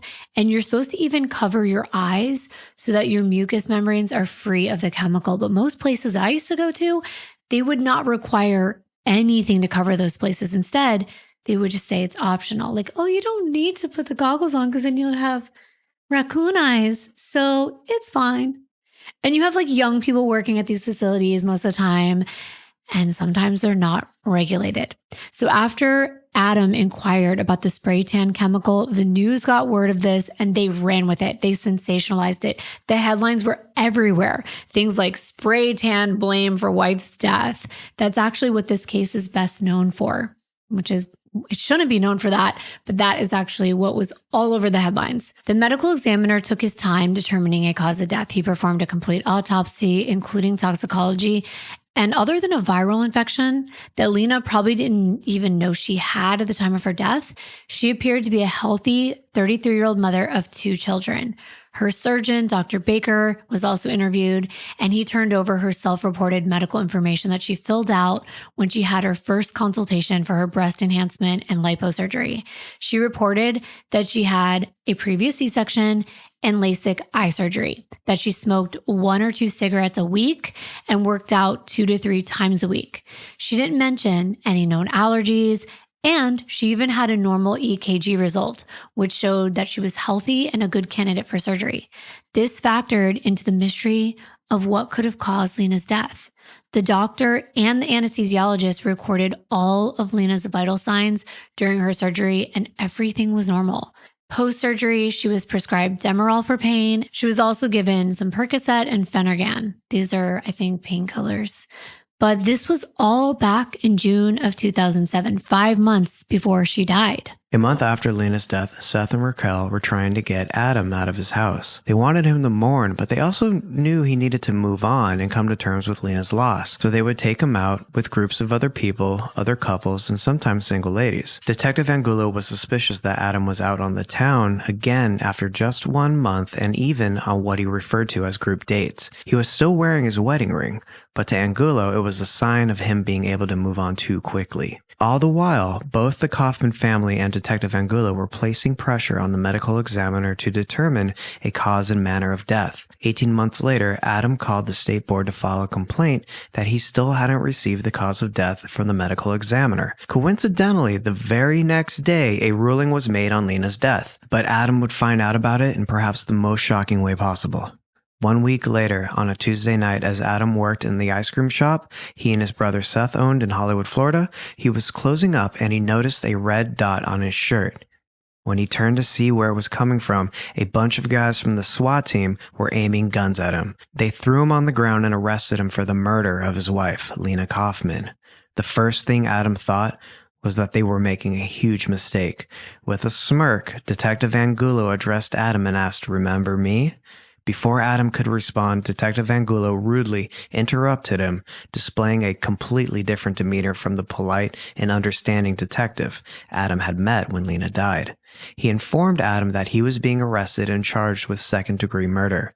Detective Angulo took joy in arresting Adam for the murder of his wife. He told him that he promised to arrest Adam, and today was that day. The detective had taken his first murder investigation personally. The SWAT team led Adam to a waiting patrol car and drove him to Dade County Jail. Adam was in total disbelief. Once in jail, he remembers looking at the TV and seeing his face on the news. The medical examiner had ruled that Lina's cause of death was mechanical asphyxiation, which means the oxygen and blood supply to her brain was cut off and a result of someone applying pressure to her neck, and the manner of death was homicide. What's surprising is that both Adam and Lina's families stood by Adam, believing that he was innocent. Lina's mother complained that she called the Detective Angulo over 22 times before he finally called her back. And instead of telling Frida how her daughter died, he tried to convince her that Adam had killed her daughter, and he was going to prove it one way or another. The detective tried to persuade Frida that she didn't know her son-in-law like she thought she did, and that he was an abusive cheater. He alleged all this despite zero supporting evidence. Frida had previously lived with both Adam and her daughter, and she knew that none of these things were true about Lina and Adam's marriage. But Frida did have a theory of her own about her daughter's death. She told both the medical examiner and the detective that from childhood, her daughter had fainted and sometimes passed out for no apparent reason. As a child, Frida had taken Lina to the doctors, but they couldn't determine the cause of these mysterious fainting spells. Frida was convinced that this was a contributing factor to Lina's death, but Detective Angulo dismissed her concerns. The only problem with Detective Angulo's theory is that he couldn't prove that Adam actually killed Lina. The DNA results showed that the debris under one of Lina's nails contained the chipped polish from another nail.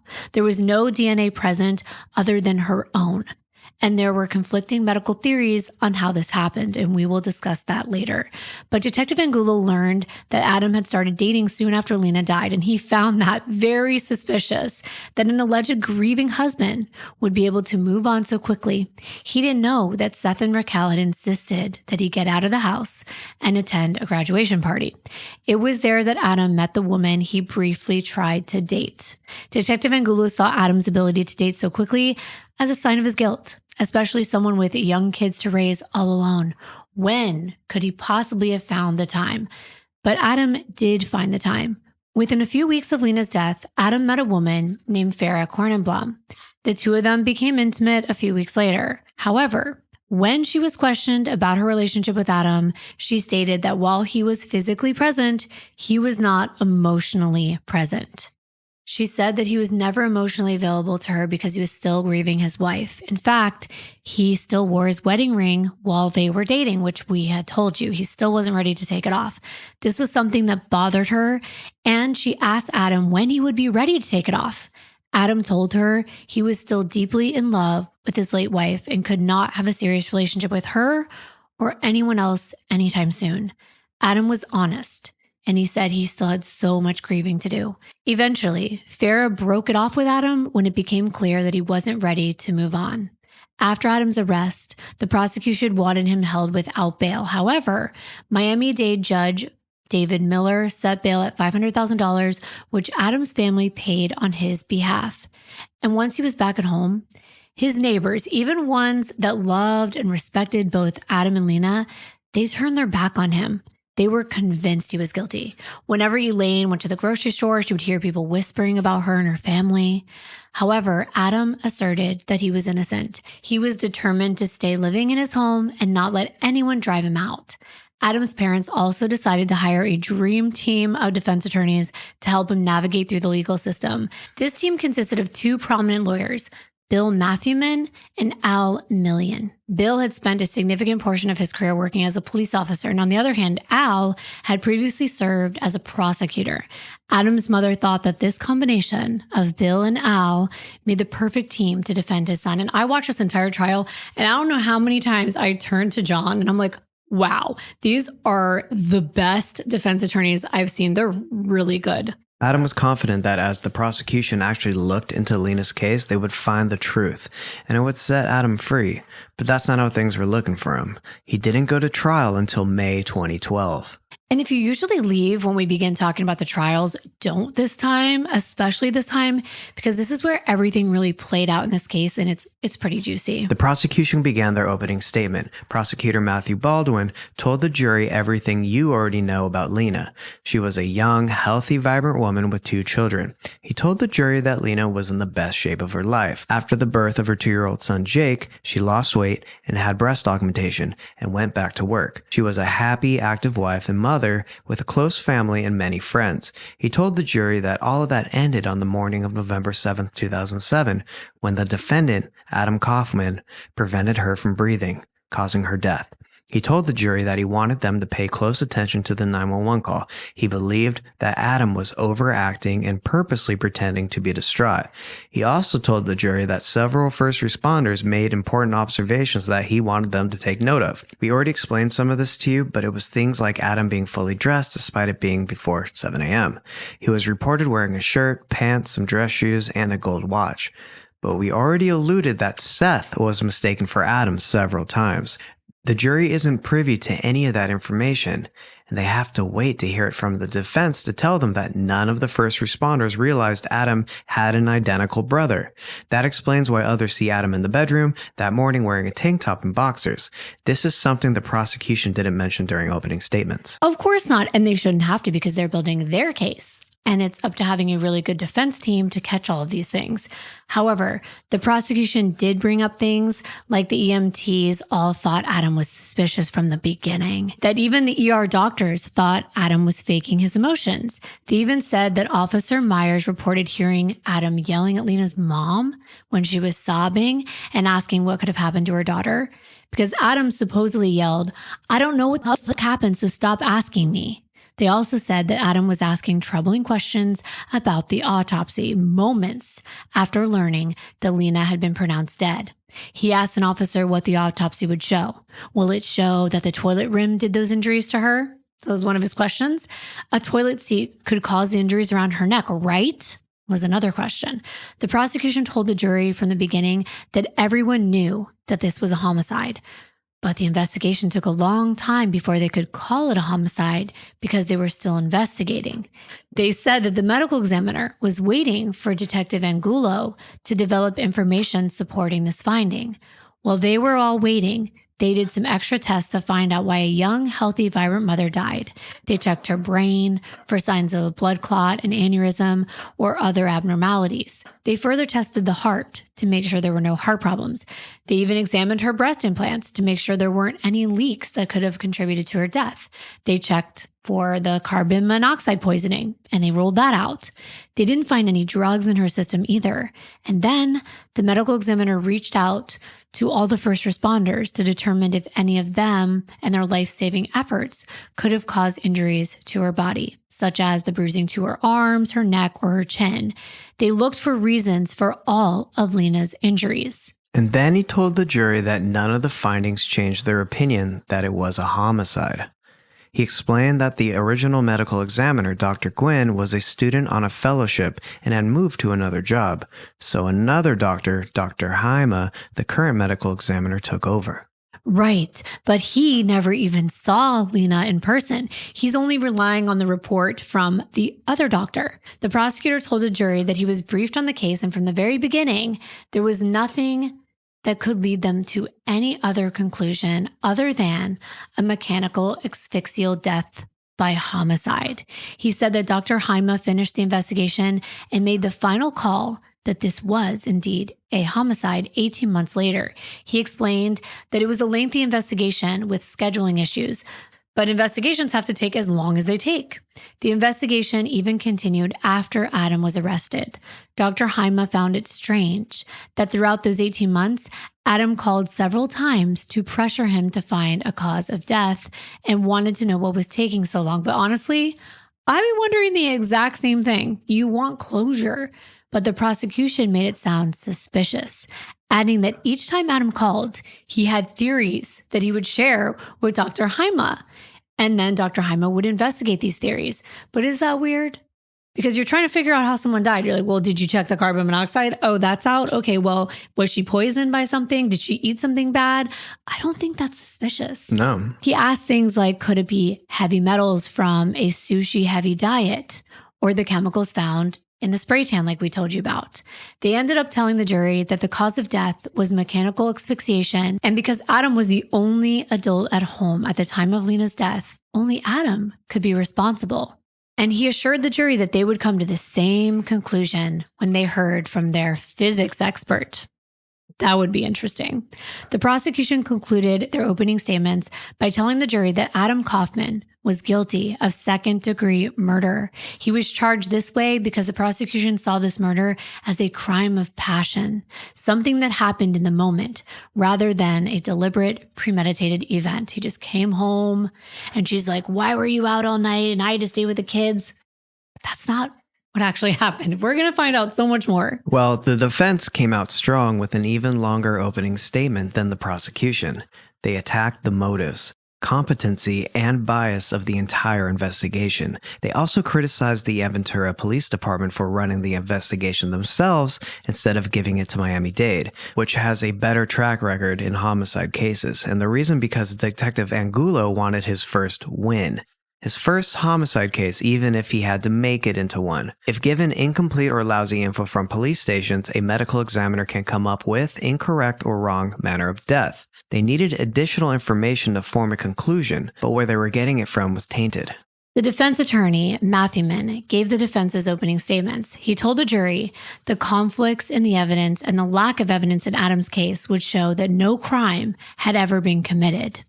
And he may even seem angry when he's cross-examining his witnesses, but that's because he's fighting for his client's life against a travesty of injustice because the investigation was biased, incompetent, flawed, and inept. Oh, and he did get angry. We're going to play some of those. But Matthewman contended that a rookie had been assigned to his first murder case, and he messed up the entire investigation. He said Detective Angulo had little supervision, he intimidated witnesses, he threw out exculpatory evidence, and he mishandled the investigation beyond recognition. He also contended that the medical examiner erroneously called the case a homicide based on false information and a lack of review of all the pertinent medical records. He speculated and had ulterior motives. He told the jury that this was a prosecution in search of a crime, and because of the speculation, false inference, bias, and incompetence and neglect, an innocent man had been falsely charged with a crime that never occurred. He promised to fight hard to clear Adam's name for the sake of Adam, Lina, their children, and both of their families. He said that the jury will hear the 911 call where Adam clearly states he found his wife slumped over. He never said slumped over the toilet. He believes that's something that was either misheard, intentionally distorted, or assumed, and that they got lost while the fire station was only a half-mile away. It took first responders 16 minutes to arrive at his residence. Adam can be heard throughout the call administering CPR and screaming, "Where are they? What's taking them so long?" right to the operator. He also told the jury that there was red, foamy sputum coming from Lina's mouth when Adam found her. And the fire captain would testify that when he arrived, he too saw red sputum coming from Lina and on Adam's lips and shirt from his efforts to save his wife. But the biggest piece of evidence in this case turned out to be the magazine rack in front of the toilet, that this was the cause of Lina's death. She had a medical emergency, which we'll later explain with the help of experts, and that she fell forward and all of her weight shifted. And as she fell headfirst onto the hard, unforgiving spines of all those magazines, that is how her neck got in that position and also created those tiny cuts. He went on to explain that there were photos taken of this magazine rack, which showed red sputum on the spines of them. Yet the crime scene detective threw the magazines out because Detective Angulo said they were not significant evidence. In the same photo, you can see the orange smudge on the wall to the left above the magazine rack. Well, guess what? It turns out it was never swabbed and nothing was collected. They didn't cut out the piece of the wall. Nothing was done. And the defense contends it contains some of the spray tan residue from Lina's body, which proved that she was slumped over near the rack, probably after a cardiac event. He called the magazine's major evidentiary value. The defense contended that it was those stiff magazines that caused the marks on Lina's neck as she lay there for hours unable to breathe because she was unconscious. And that is what led to her death. That is still mechanical asphyxiation. After a cardiac event rendered her unconscious, she died from an accidental positional asphyxia, which is a form of mechanical asphyxiation because it's caused by an object. He explained that they found minor microscopic scarring in Lina's heart, and it went undetected, but that many of the ailments that she disregarded over the years were most likely because it was weakening. And in case you're wondering, accidental positional asphyxiation refers to a situation where an individual's position impedes their ability to breathe, leading to a lack of oxygen. This is actually pretty common. Babies, they die from this when they're strapped in their car seats or when they're on their tummies and they can't roll over, because then they're stuck there and they can't breathe. It can occur in various scenarios, such as when a person is confined in a tight space, trapped in a specific position, and the body is positioned in a way that obstructs the airway. This perfectly describes Lina probably sitting on the toilet, passing out from a cardiac event, falling forward, and accidentally restricting her airway when her neck fell onto the magazine rack in the corner of the confined space. This type of asphyxia is different from other forms of asphyxiation, such as hanging or strangulation, as it is typically associated with unintentional circumstances. The defense believed the marks from the magazines on Lina's neck were why the ER doctor immediately thought she was a victim of a hanging. This is the entirety of the defense, and some huge and important names in forensics will agree with this scenario. One of those names is Dr. Michael Baden, whom the defense hired to look at Lina's heart. And I just have to say, him and his wife are partially what inspired me to go and get a law degree. I used to watch them all the time on court TV, and they were such a dream team back in the day. I'm such a fangirl of his wife. She's a defense attorney named Linda Kaufman. If you know, you know. I even took a private class with her and renowned forensic expert Henry Lee. But back to Lina's case, all these findings are why the defense was outraged by the lead investigator's incompetence. He never tried to prove that Adam could be innocent and that this could have been an accident. Instead, he took one look at Adam, his wealth, his stature, and he only tried to twist and bend the evidence to prove his theory that Lina was murdered. But the defense wasn't only alleging incompetence.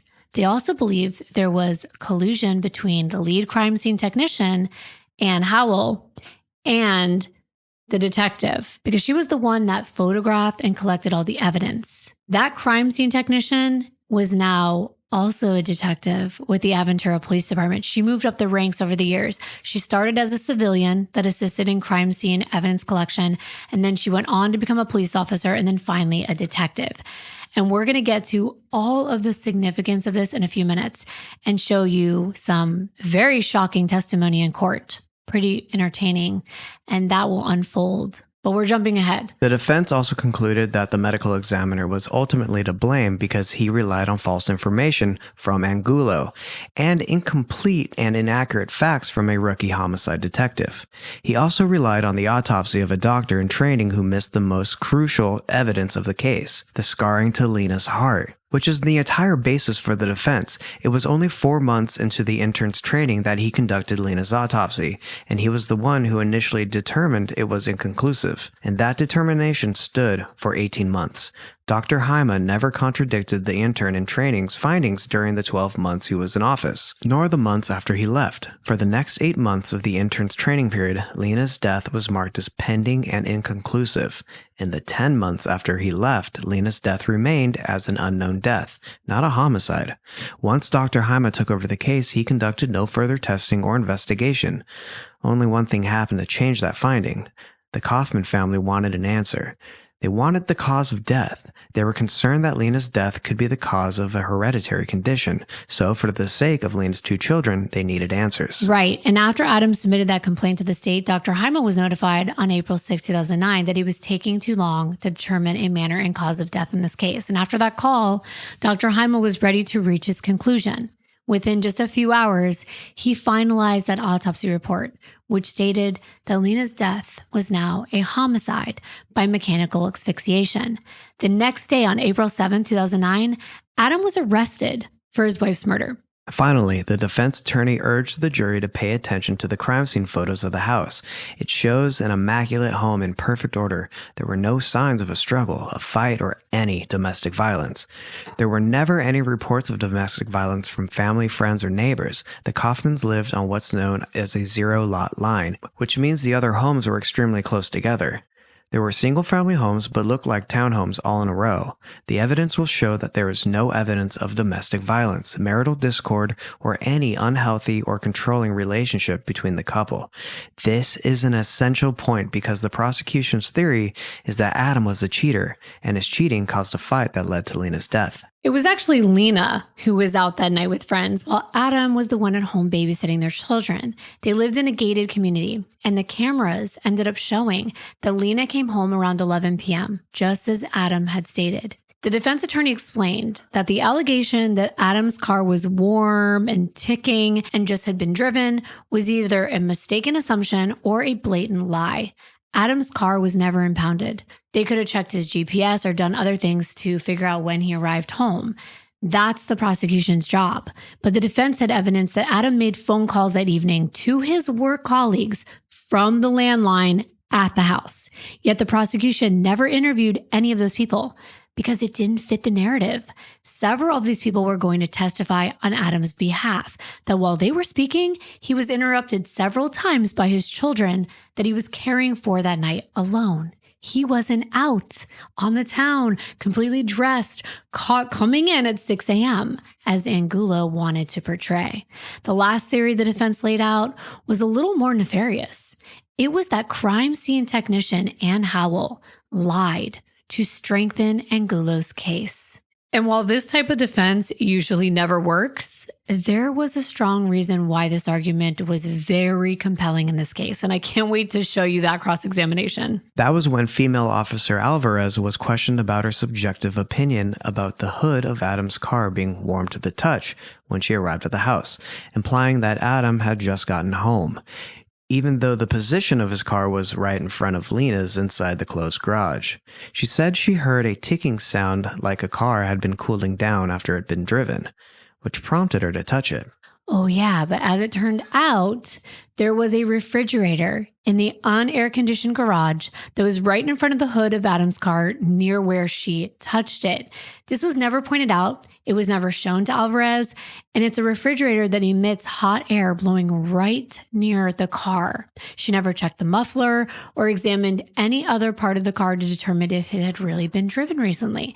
Yet she testified for the prosecution about the ticking and the warmth, yet never wrote anything about ticking in her initial report. You walk into that garage and you say you heard some ticking noises. Yes. And, that caught your attention, correct? Yes. That caught your attention, you thought it was significant. And after you left the scene, after you cleared the scene, you prepared a police report. I did. Very important document in your business, correct?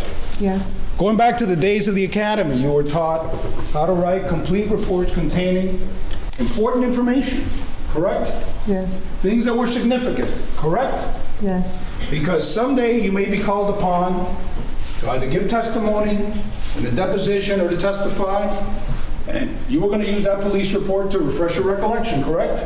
Yes. Police reports have to have things like dates, correct? Yes. Times, Yes. correct?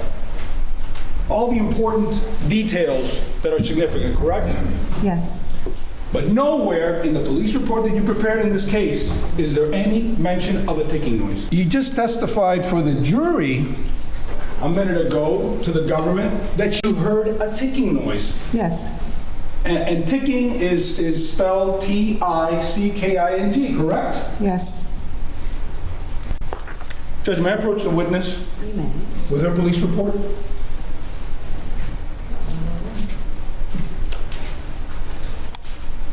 Sir Alvarez, would you take a brief look at your report? Okay.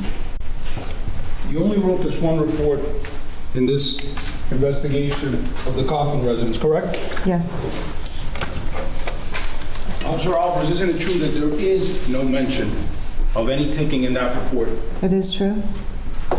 Isn't it also true that when you gave your deposition, you said under oath that there was a ticking noise, correct? Clicking, ticking. Well, ticking. I made sure we clarified ticking. Isn't that correct? And today you testified a minute ago, while under oath, that you heard a ticking noise while the government was questioning you. Isn't that correct? Yes. And a minute ago, you testified under oath while you were being cross-examined that there was a ticking noise contained in your report. Isn't that true? Yes. And there is no ticking noise in the report. No. Isn't that also true? Yes. This was a theme. Many officers never wrote things in their initial report, and then later they would testify years later in their depositions. And these things were also in Angulo's reports as being stated by them, but there was no evidence of these things back in 2007, and that is sketchy. So let's listen to the defense attorney questioning Officer Alvarez about the warm car and the refrigerator. Stated here that it was warm to the touch. Is that correct? Yes. And you used your right hand, your left hand? My left hand. All right. I'm not being facetious. I don't want to argue with you. You're not a human thermometer, are you? No, I'm not. Everybody has a subjective opinion when it comes to things like temperature, whether it's food or whether it's ambient temperature. Would you agree with that? Yes. All right. Now, you went into that garage. It's an unair-conditioned garage. Isn't that true? Yes. And isn't it also true that that garage, right in front of where that car is located, there is an appliance that emits heat, that gives off heat, that gives off warmth in that unair-conditioned garage? Isn't that correct? Yes. Isn't it also true that the government has not shown you the photographs that clearly show that there was an appliance, a refrigerator, a freezer that was contained inside that garage on the day that you went into that garage? Isn't that also true? Yes. Also, another example is Officer Myers. Remember that statement that he said he heard Adam say where he cussed at Frida and said the F word? Officer Myers told that to the jury during the prosecution's case. But once the defense attorney cross-examined him, it was all torn apart as totally unreliable and probably made up. So let's listen. Now, you obviously, were seeing that there was a lot of crying and weeping that was going on among family members, correct? Correct. And you saw people that you can't really identify that were inside the immediate waiting room, and then there's a more private waiting room, correct? That's correct. Did you go in there with the Kaufman family when they were grieving over the loss of Lina Kaufman? Absolutely not. Okay. So at the time that the family members, the immediate family members, the person you say you assume was Lina's mom, when she was grieving, when they were grieving, you weren't inside that room with them? When they were grieving, no. Okay, can you tell us how many people were inside that room at that time? I saw people walk in to the room, I'd say between 12 and 15. Okay, that's 12 to 15 people, which that's a lot of people, right? That's a lot of people. Did you see everybody was in fact very distraught, weren't they? Yes. So a lot of people crying, correct? Very much so. And you weren't inside that room. The bottom line is that you don't have x-ray vision. Nope. And you don't have hypersensitive hearing like a canine dog. No. I just want to make clear. But here now you testify for the jury that you heard a person that you assume was Lina Kaufman's mother that was grieving, who was behind a wall, behind a door, in a room where you had no access to, and through that wall and through that door, you hear her conversation in the midst of, what'd you say, 12, 15 people, of people who are weeping and wailing, of people who are distraught and terrified because of what's happened. You hear a conversation. Objection. Okay, well, you hear, in that room, you're hearing this conversation by two of the people that you had never met before. I met Adam Kaufman before. Okay, but you never socialized with Adam Kaufman. He wasn't your friend. He didn't call you up on the phone. No. I mean, he didn't talk to you on the phone. You had never met Lina Kaufman's mother. In fact, you learned of her name after the fact from other police officers. I forget where I learned of her name. But you're hearing that conversation, correct? Yes. Okay, and you pick out those statements, and you think they're important. Of course. And they're important because you tell the government about them. I tell the detectives about it. No, you actually really did not. Isn't it true, Officer Myers, that Detective Angulo never debriefed you on this particular case? He never formally interviewed you about this case. That's correct, yes. He never took a tape sworn statement of you as a witness officer in this case. By a Detective Angulo, no. Well, did you ever give a tape interview statement sworn under oath about the facts of this case, about what you allegedly observed on November 7th, 2007? Only my deposition. Okay, but your deposition was given in 2011, August 16th. Did you remember the date? Of course. All right. And your report was done in 2007, according to your testimony. That's correct. But nowhere in your report is there any mention whatsoever of this statement that you heard through that wall, through that door, of two people in a crowded room that you attribute to Adam Kaufman, that you now think, and the government thinks it's important. Isn't that true? That's incorrect, sir. I put it in my report. Forgive me for using this language, Okay. but you said that today, you said the following.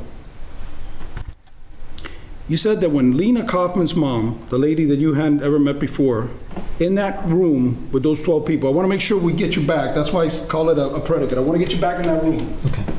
Was asking Adam, whom you couldn't see and whom you couldn't even read his lips because there was no glass. You couldn't see Adam Kaufman, allegedly, when this conversation took place. I couldn't see anybody inside that room. You said to the jury today that Adam Kaufman said, I don't know why the, forgive me, you used the word fuck, did she die? Now, detective, I've read your report. Maybe not as many times as you, but I've read it.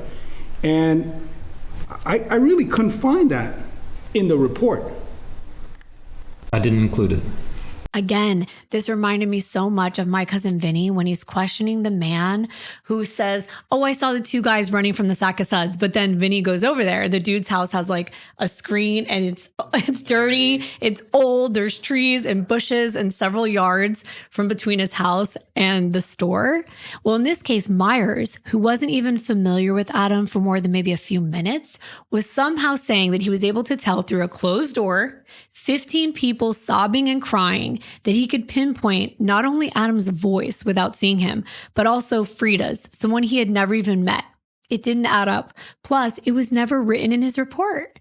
And that's key. So who was really changing their story, Adam or these officers? And I love how the defense attorney was like, do people's memory generally get better over time? Or is it just a trend at Aventura Police Department? So good. Let's listen to it.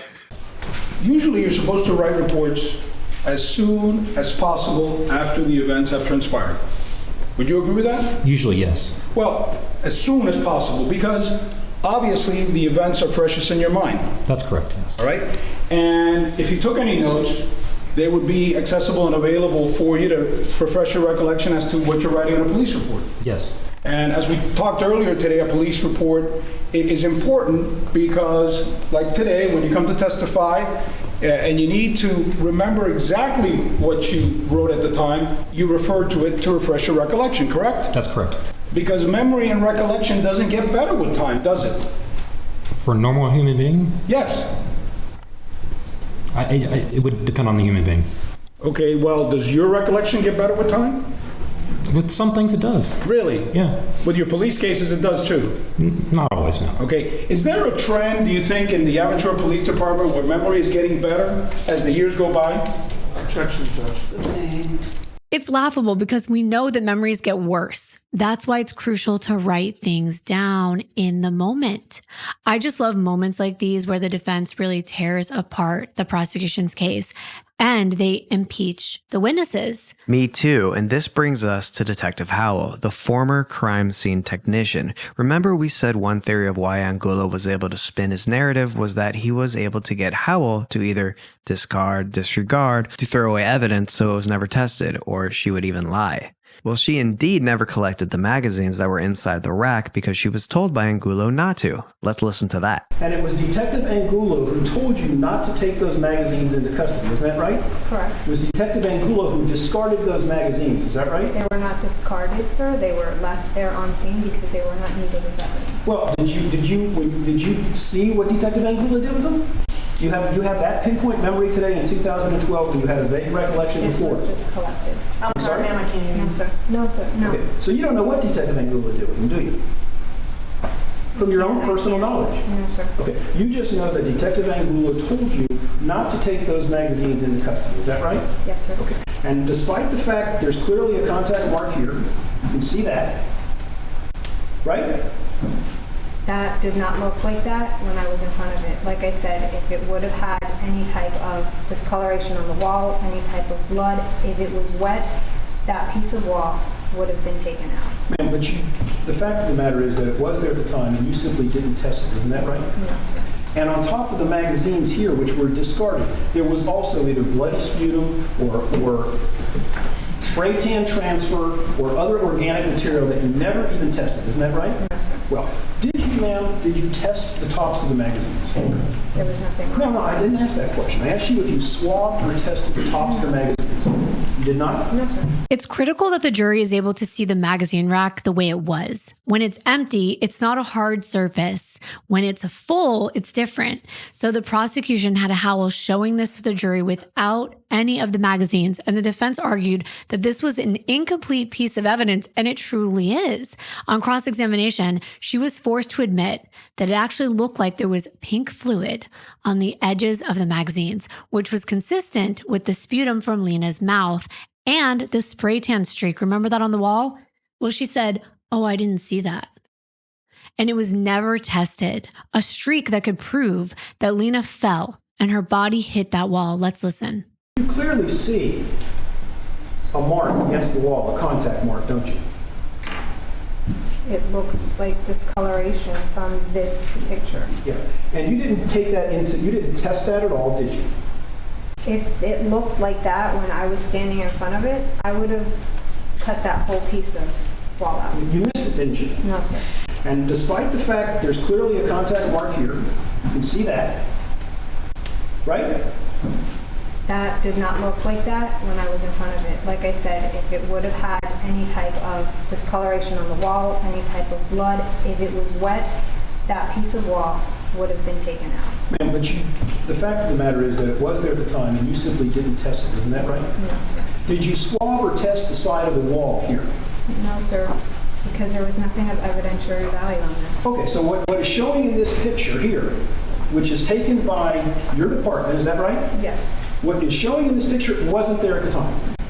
It did not appear like there was any type of blood, any type of fluid on that wall at all, sir. Any type of spray tan material, ma'am? Like I said to the jury, I don't know if that was blood. It's red. I don't know what the white substance was. It's all unknown until it's actually taken to the lab and they determine exactly what that is. Right, and in this case, since the magazines were discarded and not taken into evidence, they can't be sent to the lab to determine what's on there. So you can't say there's nothing on there, ma'am, when you didn't test it or you didn't swab it, can you? Objection It was has to wet. answer.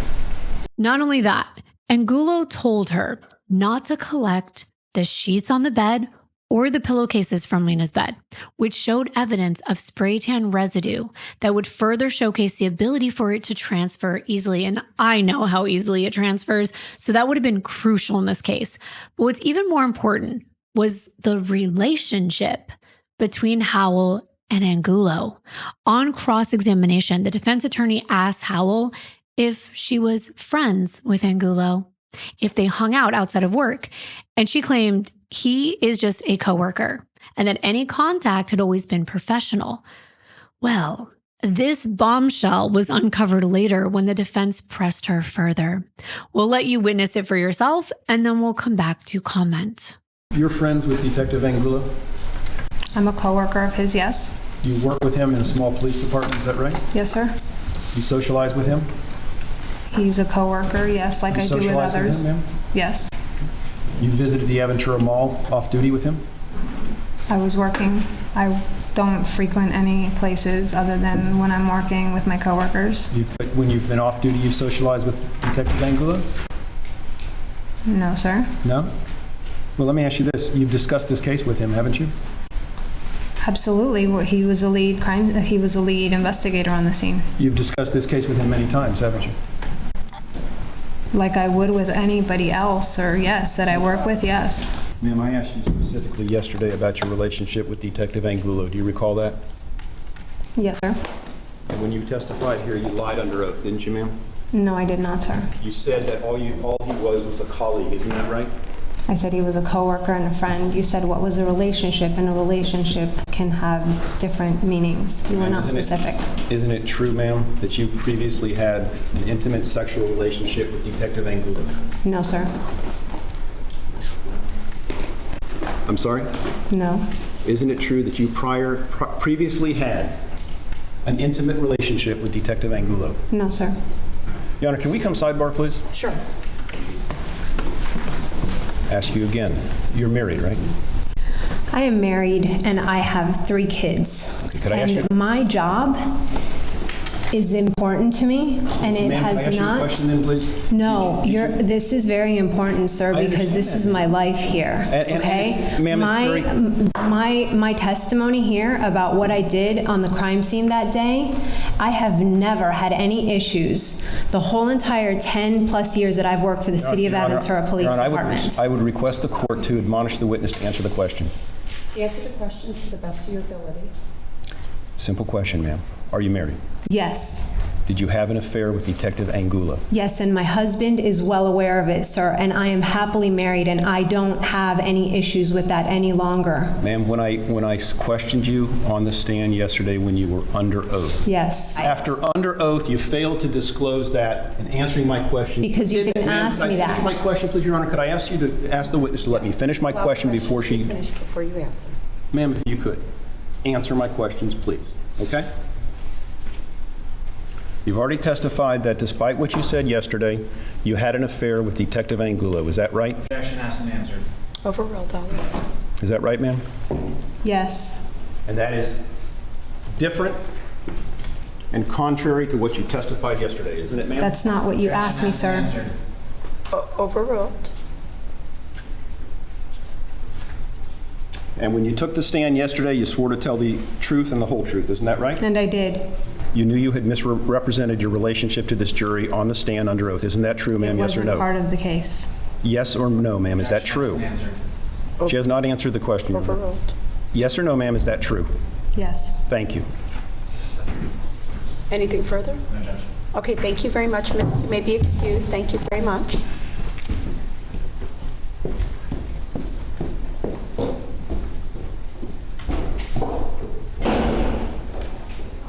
Wow. And she even slammed the door when she left the courthouse. She tried to minimize the impact by stating that the affair was now over, and her husband was well aware of the affair, and their marriage was strong and in a good place now. But back when she was a crime scene tech, she was having an affair with the lead detective that made her not collecting certain things look very suspicious. The defense called her a perjurer and made her admit that she had perjured herself, damaging her career, credibility, and possibly her future as a detective. That was intense when he was like, right? And she's like, yeah, yes. She had also coincidentally finalized reports the same day that Adam was arrested. In those reports, she justified why they got rid of specific evidence, including things about the warm car, half-eaten fruit on the counter. And she was trying to suggest that that was why there was a delay in reporting Lina's condition, like why they didn't come up with the medical report on time. Detective Howell had previously stated that when she collected the evidence, she would have taken the magazines into evidence if she had seen any organic material on them. She denied ever seeing anything, so she just threw them out. And she didn't see that orange stain on the wall. But isn't that your job? Like, you're not a really good crime scene technician if you're missing evidence. Yeah. However, the defense called a crime scene expert out of Broward County who had personally investigated thousands of homicide crime scenes. He was highly critical of Detective Angulo's investigation and Detective Howell's report. His criticism had nothing to do with their affair. He needed to understand why there was no attempt to get things like the gate footage for Kaufman's housing development.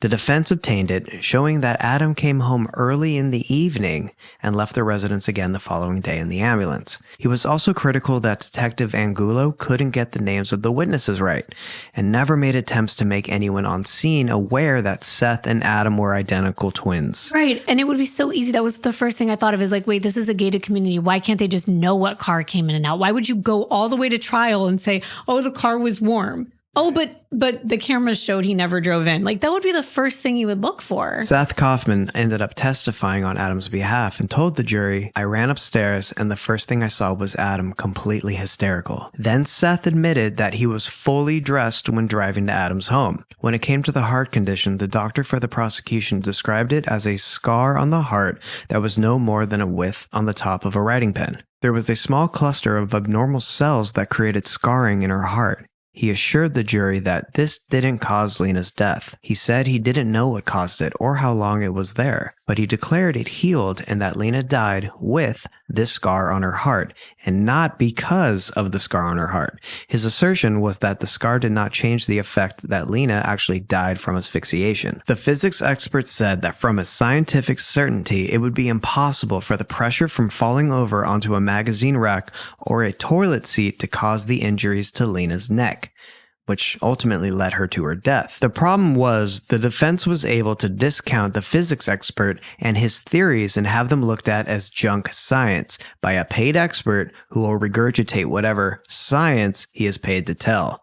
As we explained, the marks on Lina's neck were tiny indentations. Right, they were small indentations. And actually, if someone was going through the decomposition process after death, it can be assumed with what we saw as the undigested food that she had been sitting there lying on these hard magazine spines for hours. And over time, those indentations could be caused there. And that's just like when some of us wake up after a night of sleeping and there's all these marks on our... Exactly. And that's actually a really good point that I didn't think of as a good way to look at it, because when you're staying in a certain position, we're alive. So those indentations are going to rebuild, But not when you're dead. Right. There's no blood flowing through your body, so they're going to stay indented. There wasn't a broken hyoid bone like you see in strangulation. There wasn't ligature marks around her neck. And there weren't any like finger or hand indentations in her neck. And those little pinpoint marks, the petechiae that you see in strangulation, they're also seen when there's too much pressure and then your blood vessels like pop. One famous case was Elvis Presley, who died after years of prescription drug abuse and a high fat and high cholesterol intake. He suffered from chronic constipation, and when he was forcefully attempting to defecate, his abdominal aorta was compressed and it shut down his heart. And he too had petechial hemorrhaging. People who are alive can get them as well. This isn't just when you're strangled. People can suffer from regular constipation and push too hard, and a blood vessel can pop in their eye. The two most significant witnesses for the defense were by far Dr. Michael Bodden and Dr. John Maricchini. Dr. Bodden is a well-known forensic pathologist and former chief medical examiner for New York City. He's been involved in numerous high-profile cases, and he's provided expert testimony in high-profile criminal trials. Dr. Bodden has a long and distinguished career in forensic pathology and has conducted autopsies in a wide range of cases, including those with significant public interest. You might have heard of O.J. Simpson, for example, or Jeffrey Epstein, or John F. Kennedy's autopsy, and many notable others. He's recognized for his objective analysis of evidence and his impartial findings. His reputation for objectivity enhances his credibility and his opinion in court. And the other good thing about having him on the defense is he usually represents the prosecution, and he only represents the defense when he is convinced of his findings. And when Dr. Gwynn initially performed Lina's autopsy, he stated that her heart was healthy and didn't contribute to her death. His first report also failed to determine Lina previously had a virus that can lead to scarring of the heart and arrhythmia. This was something that I was researching the other night, because after this case, I started looking it up because I'd heard of myocarditis before, but I was in awe of the fact that a virus like the flu or COVID or even a vaccine can cause cells in your heart to get damaged and weaken. Bodden found this original finding of a healthy person to be very curious. In order for her to have died in this positional asphyxia, there needed to be an event that happened before that made her pass out. And since her talk screen came back clean, Dr. Bodden knew they had to be looking for some other impairment. And because of the description of events from Adam, Dr. Bodden concluded there had to be an underlying issue with Lina's heart, and he was right. The defense hired Dr. John Maricchini, the former chief medical examiner of Palm Beach County. Dr. Maricchini conducted a thorough examination of Lina's heart tissue, which was luckily saved in jars of preservatives after her initial autopsy. He looked at trouble areas under a microscope and discovered significant scarring and symptoms of myocarditis. This discovery indicated that a virus had entered her heart, causing damage and leading to arrhythmia. This could have very well been the cause of her previous fainting spells. This arrhythmia likely caused her to feel lightheaded, and lose consciousness. When she slumped over the magazine rack, this caused positional asphyxia, which left 4 marks on her neck. There were thick parallel lines on Lina's chin resembling a magazine imprint. According to the doctor, these thick magazines obstructed Lina's airway, ultimately leading her to her death. Dr. Maricini showed that Lina's neck markings matched the strap of the magazine rack and the magazine spine depicted in the crime scene images. To demonstrate this, Dr. Maricini even knelt before the prosecutor, Matthew Baldwin, to highlight the similarity. Yeah, he got up out of his seat and he forced himself into that position to show where the marks would line up. And Lina's mom was also a witness for the defense, and she testified to Lina's fainting spells. One night, while they were at a bar, Lina suddenly fell to the ground. Fortunately, Adam was there to quickly react, and he managed to catch her. Lina eventually regained consciousness, but she told Adam that she was fine. Another incident occurred when Haley, Lina's daughter, was just a toddler. Adam was at work and received a phone call from Lina stating that she had just collapsed and that she could not feel her legs. Upon receiving that call, Adam rushed home to find Lina up and walking around as normal. So according to Adam, he never pushed Lina to seek treatment for her fainting spells because she expressed that she was just fine. He felt like she knew her body better than anyone else and she'd be allowed to make her own medical decisions. Frida told the court that she considered Adam to be more than just a son-in-law, and she stated that he had become closer to her following the death of her daughter. The prosecution also tried to paint Adam in a bad light by insinuating that he had so much fun at his twin brother's wedding. So when Raquel was questioned about their decision to go forward with the wedding, she repeated what we told you, that the rabbi informed them it was better to celebrate life over death. Well, when the female prosecutor pressed her, asking her if she knew that there was also a 30-day mourning period in the Jewish faith, let's just listen to what she had to say. Had to get ready for the funeral, you had to go into Lina's closet to get her clothing to wear in the casket, right? Yes. And you saw at that time the bridesmaid's dress that she was going to be wearing. Yes. But you had your wedding several days later. Correct. Because the rabbi told you to. No, the rabbi didn't tell us to. We spoke to the rabbi about it, and he said, it's our religion. In our religion, life comes before death, and we celebrate life. So that's what we did.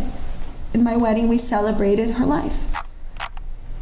So your wedding was all about Lina? No, by moving forward with the wedding, you're celebrating a life. You're celebrating a union. That's what it means. Did your rabbi also tell you about the 30 days of mourning? No. Is that for Orthodox or for... Is that only, does Orthodox people do 30 days of mourning? Does everybody in the Jewish religion do 30 days of mourning? I'm not Jewish. Oh, okay. So you're telling me about the 30 days of mourning, so I thought you knew. Well, I read up on it. Oh, okay. Okay. Did he tell you about it? No. Did he tell you that during those 30 days, no one is supposed to get married or have any kind of a festivity? This line of inquiry, the form of questions. Sustained based on experience. There you go. Raquel didn't back down. Adam wasn't doing anything wrong by supporting his brother. Adam never testified at his trial, nor did Detective Angulo. During closing arguments, Prosecutor Joe Matsfield told the jurors that Adam and many witnesses lied to the jury about Adam Kaufman's so-called perfect marriage. He stated that often people would learn a couple is divorcing and think, oh my God, I thought those two were perfect together. I never saw them argue. I never saw any of that. But you don't get to see behind the closed doors of relationships. You don't know what goes on. But that can go both ways. Like if you don't know what goes on, it could be perfect. The prosecution asserted that Adam was tired of being married and didn't want to split assets. And when caught, he thought strangulation was the answer to his problems. What the prosecutor was trying to point out was he was saying, look, he's taking this girl out on town. He's got a wedding ring on his finger. It's only a month after his wife died. And by January, February, they're having regular sex together. He was trying to prove that Adam was not devastated by his wife's passing. And then he said that the best analogy he can think of is when Casey Anthony got a tattoo while her child was missing. And if you know a lot of true crime cases, I'm sure you will recall Casey Anthony. She was accused of killing her 2-year-old daughter, Kaylee. She waited 30 days to report her missing, and in that time, she got a tattoo that said Bella Vita, which means the beautiful life in Italian. So the prosecution was trying to compare Adam to Casey Anthony. And during the closing arguments, the prosecution also tried to take a swipe at Lina's mother, which did not go over too well. The prosecution stated that Frida was limited in what she could say about Adam under the circumstances. He was implying that if she wanted to continue seeing her grandchildren, she had to say what would be good in Adam's eyes. Otherwise, he could just take them away. So let's play that now, because there was definitely an outburst in the courtroom from Frida. The defense next star witness is, according to them, Frida Eismann. They say that what could be more compelling than the victim's own mother testifying for the defendant? Ladies and gentlemen, this is a tough world. Ms. Eismann has 2 beautiful grandchildren. This case has been 5 years in the making. What do you think would happen if she didn't support it? Do you think for a second she would be seeing her grandchildren? With her husband in Italy and her son in Denmark, she's all alone here. This is her tie, the joy of her life. You think she's going to go against him? Are you accusing me of lies? All right, I'm not going to have any outbursts from the audience. You can have a seat outside. Thank you. Bernie. I would never, ever, ever accuse her of lying. Members of the jury, please disregard the outburst from the family member. Are you able to do that? That cannot come into factor in your deliberations. That outburst led her to being escorted from the room. And this was a terrible mistake for the prosecution to make. This was right in front of the jury. To have the grieving mother accused of lying and having her kicked out, that is not what you want. Prosecutor ended by stating that Lina's neck injuries were too severe to be consistent with the defense theory that she collapsed from an undiagnosed heart condition and struck her throat on a magazine rack. And during the defense's closing argument, they reminded the jury that there was no motive for Adam to kill his wife. There was no life insurance, no affair. The defense also contended that 3 botched attempts to intubate Lina may have caused some of the bruising and injuries to her neck, which is actually true. I looked into this. Those medical measures that are used to save people's lives, like putting that intubation tube down someone's throat, can cause hemorrhaging on the inside of your neck. Also, let's not forget, she was completely naked and she was on tile and other hard surfaces while they were doing CPR. A number of times they're pushing her back into the floor. So when there was hemorrhaging on her back muscles, again, this can be explained from the medical intervention. The defense ended by stating that the evidence in Adam's case was so weak it never belonged in front of a jury. He was charged with murder due to incompetence, ego, conspiracy, and retaliation. They asked the jury to give Adam his life back. They stated the system had failed Lina. After 8 hours of deliberations, the jury unanimously returned a not guilty verdict. The jury foreman, Bernard Jennings, who was a court-certified mediator, stated that he firmly believed the defense theory that Lina collapsed from an undiagnosed heart arrhythmia, and he was so surprised he had never heard of myocarditis before. Another juror called Lina's death a stroke of bad luck from nature, not a homicide. A third juror said that the medical evidence on both sides was compelling, but the prosecution couldn't get beyond a reasonable doubt. Adam's attorney said that this was an excellent day for the American justice system. They righted a wrong. Of course, the prosecution still believed that Adam got away with the murder. They said that Adam likely spent $1 million on his defense, which buys you a lot of spin and high-profile experts in their opinion. But to be fair, usually the prosecution has all the funds and you're left not being able to defend yourself when you can be innocent. In an interview after the verdict with Good Morning America, Adam stated, quote, "In my heart, I didn't think I would be found guilty. You leave it up to 12 good people who have to make a very, very difficult decision. Presented with the evidence in this case, I just didn't feel like they would be able to come back with a guilty verdict." End quote. Adam was thankful that the jury saw through the prosecution and gave him his life back. At the moment of his acquittal, he said, quote, "It was finally over. All I could think about were my kids and my wife. And to be honest, I didn't hear anything else until the attorneys Bill and Al grabbed me and hugged me and told me it was over. End quote. Adam's attorney told reporters that this case was a result of an overzealous rookie homicide detective and an inept medical examiner who both botched the case out of ego and retaliation. So that's our case for today. We'd love to know what you think in the comments. Was Adam set up by a rookie homicide detective? Or did he get away with murder? What do you think? And like always, don't forget to like and subscribe and hit that notification bell. And thank you so very much for being here. Once again, we are so appreciative and we will see you in our next episode. Bye. Bye.